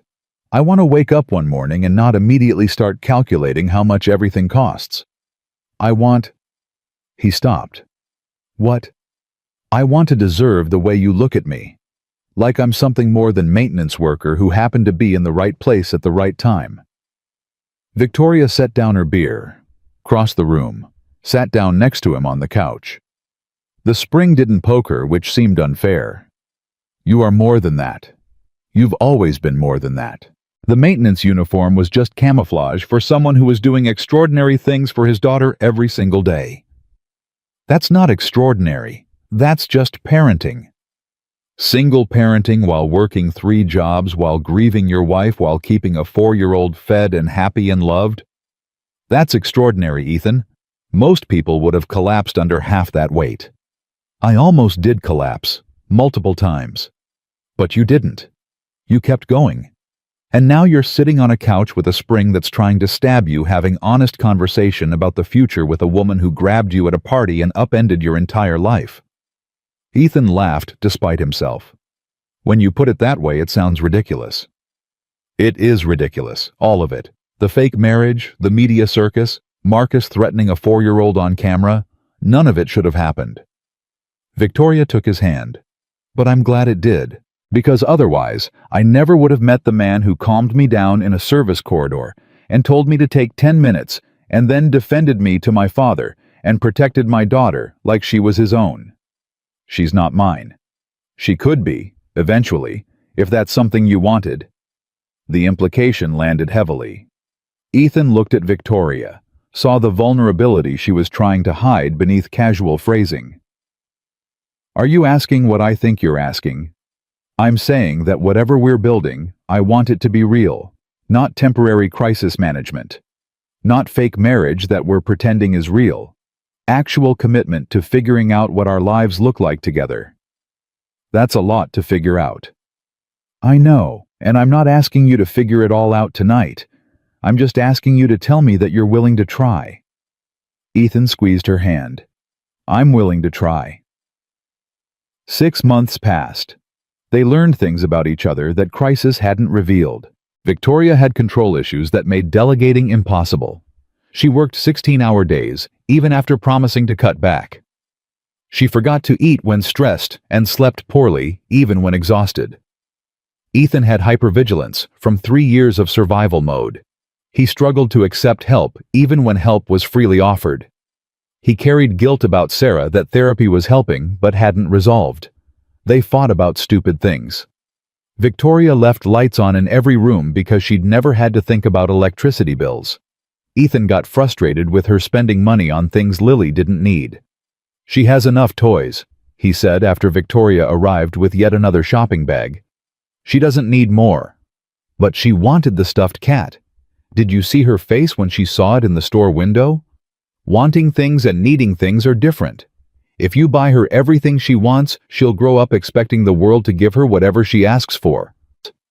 And if you never buy her anything, she'll grow up believing she doesn't deserve good things. The argument escalated, voices rising, neither of them willing to back down. Lily appeared in the doorway. Are you fighting? They both stopped.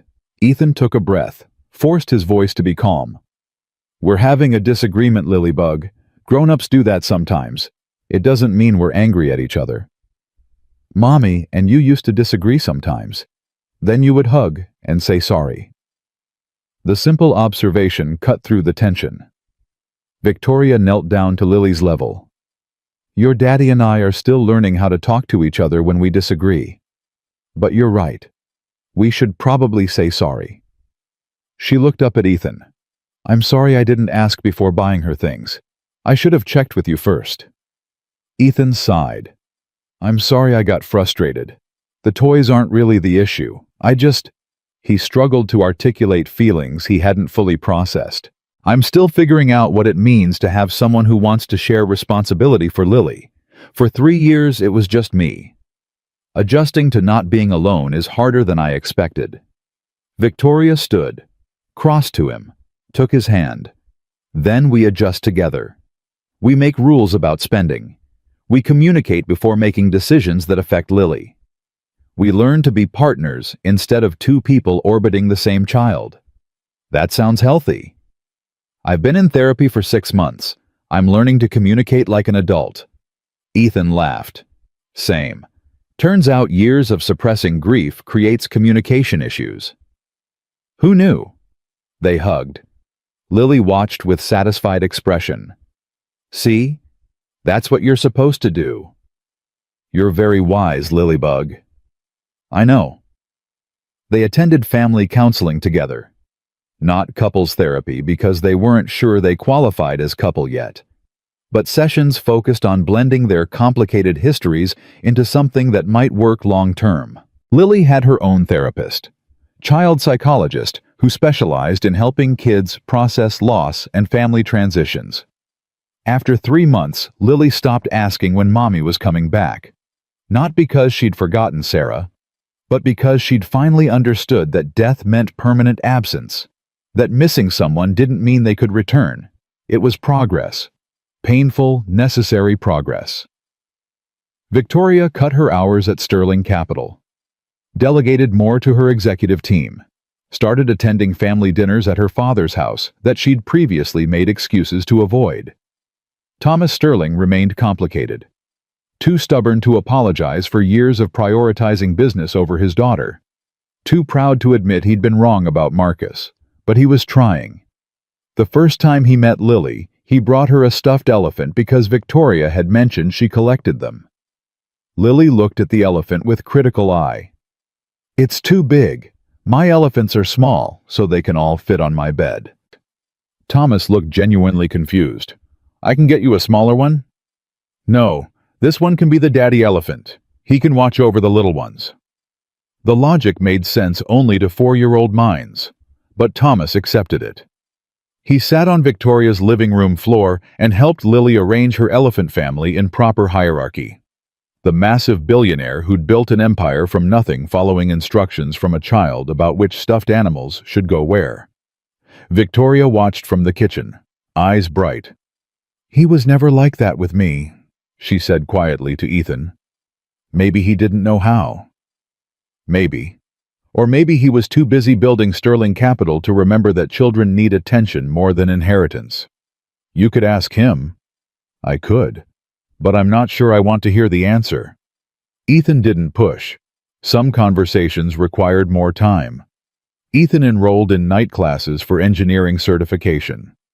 Sarah had always encouraged him to finish his degree, said he was too smart to spend his life unclogging toilets and replacing light bulbs. He'd never had time before. Now Victoria insisted on covering Lily's childcare so he could attend classes 3 nights a week. She wouldn't take no for an answer. This isn't charity, she said when he protested. This is investment in our future. If we're building life together, I want you to have opportunities that make you happy, not just opportunities that keep you surviving. I don't want to be kept man. You're not. Your partner who's getting support during transition. Same as I would support you if you were sick. Same as you supported me when I was falling apart at the gala. Ethan couldn't argue with that logic. He took the classes, discovered he was good at engineering, that the problem-solving skills he'd developed through years of emergency response and maintenance work translated into academic success he hadn't expected. The instructor told him he had potential. First time in years, someone had seen potential in him beyond his ability to work 3 jobs without dying. Marcus pleaded guilty to federal charges in exchange for reduced sentence, 15 years minimum. His trial would have destroyed Sterling Capital's reputation through association, so prosecutors accepted plea that kept details relatively private. Thomas visited him once in holding, returned looking older than his 68 years. Victoria asked what they'd discussed. He wanted me to know he was sorry, Thomas said, that he never meant for things to go this far, that he truly loved you in his own way. And what did you say? I told him that love doesn't look like stalking, doesn't look like threatening children, doesn't look like embezzling $50 million while systematically destroying the woman you claim to care about. Thomas looked at his daughter. I told him he'd lost any right to speak your name, and that if he ever contacted you again after getting out, I would make sure he regretted it. Dad, I know I failed you. For years I failed you. I chose Marcus over your judgment. I questioned your competence when I should have been protecting you." His voice cracked. "But I'm trying to do better. I don't know if it's enough. I don't know if anything I do now can make up for what I didn't do then, but I'm trying." Victoria hugged her father. First time in years, she'd initiated physical contact with him. Thomas held on like he was afraid she might disappear if he let go. "I forgive you," Victoria said. "Not because you deserve it, but because holding on to anger hurts me more than it hurts you. I love you, Victoria. I should have said it more. Should have shown it better. You're showing it now. That counts for something." 1 year after the gala, Victoria proposed. Not in dramatic fashion. Not in expensive restaurant or private jet, or any of the ways billionaires were supposed to propose. She did it on a Sunday afternoon in the park, where Lily had been insisting they take her to feed ducks. They weren't actually ducks. They were geese who were aggressive about bread distribution. But Lily called them ducks, so ducks they were. They were walking back toward Ethan's apartment. Lily holding both their hands in configuration she called building a bridge. Victoria stopped suddenly. "I need to ask you something. You can say no. Most people would probably say no, but I have to ask."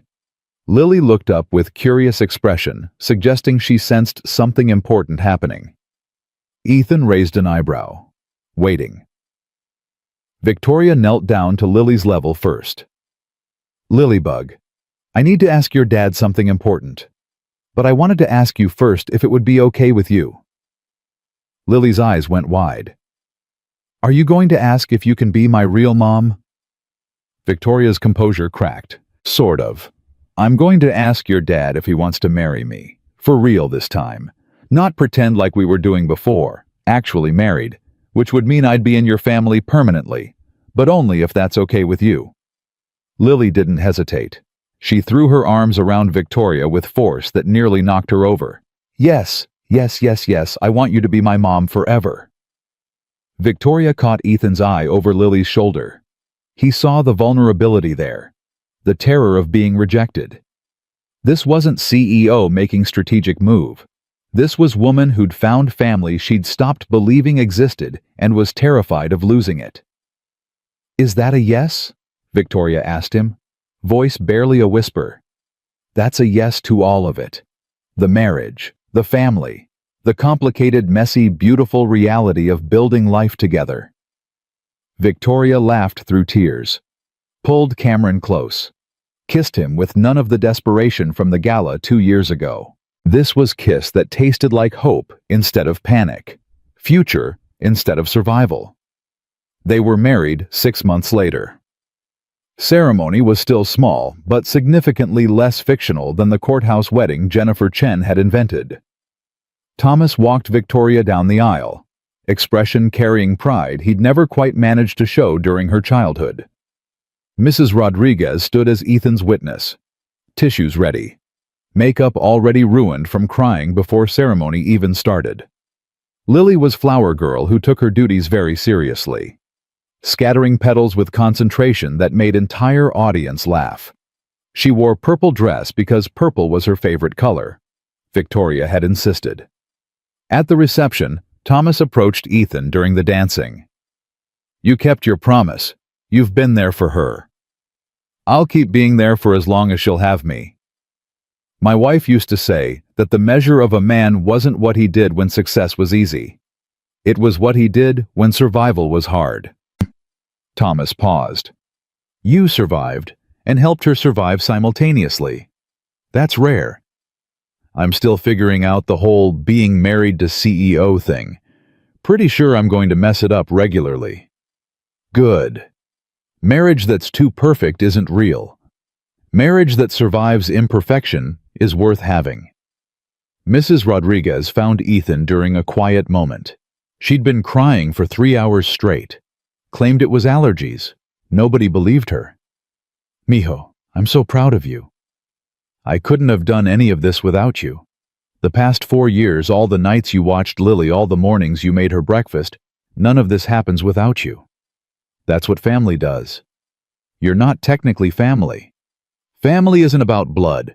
Family is about who shows up. Mrs. Rodriguez took his hands.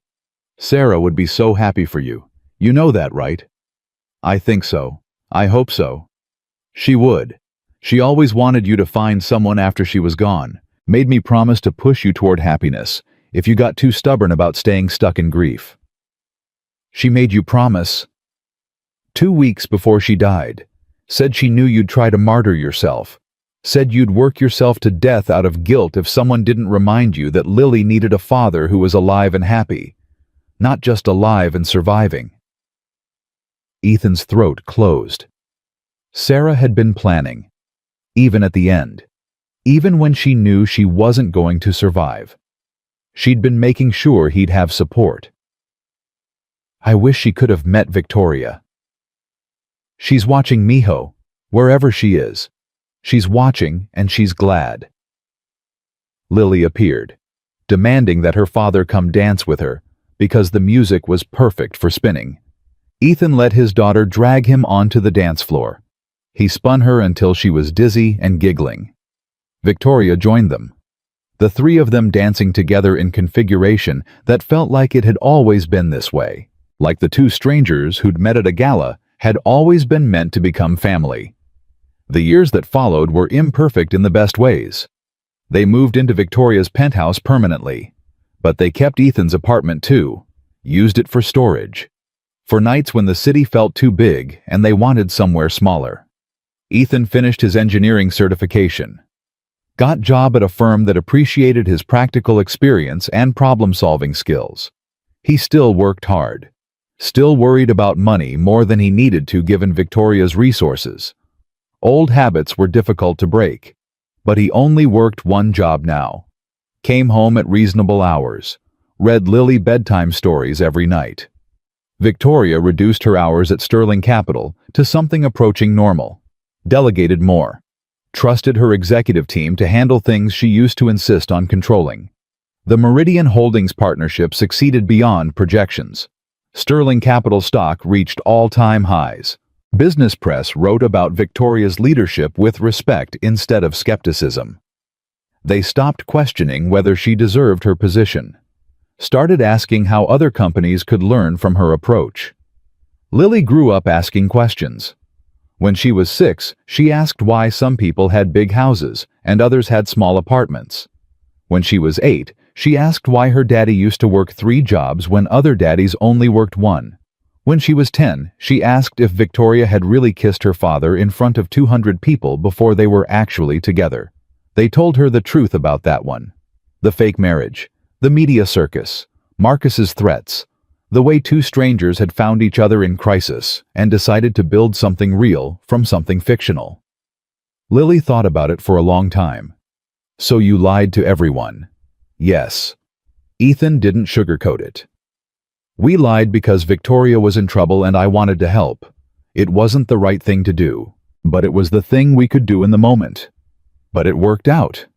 It did. This time. But lying doesn't always work out. We got lucky. Do you regret it? Victoria answered this one. I regret that I put your father in a position where lying seemed like the only option. I regret that my problems became his problems when he was just trying to do his job. She looked at Ethan. But I don't regret finding him. I don't regret that the worst night of my life led to the best thing that ever happened to me.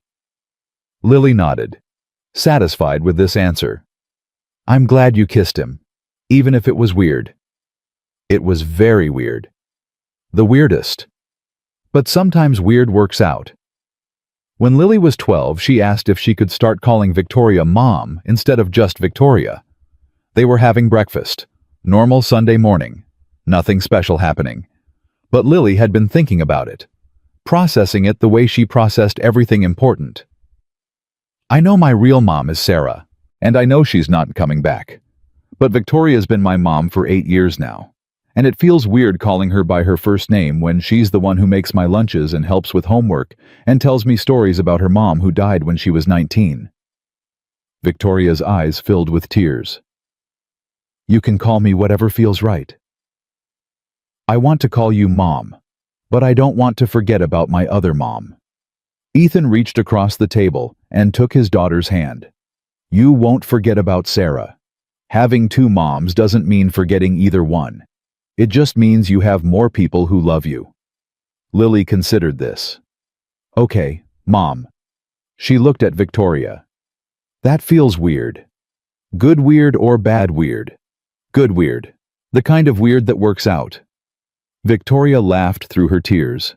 Yeah, that's the best kind. Years later, Ethan would think back to the night Victoria had grabbed his collar in desperate panic. He would wonder what would have happened if he'd said no, if he'd extracted himself from the situation and returned to his 3 jobs and his careful invisibility.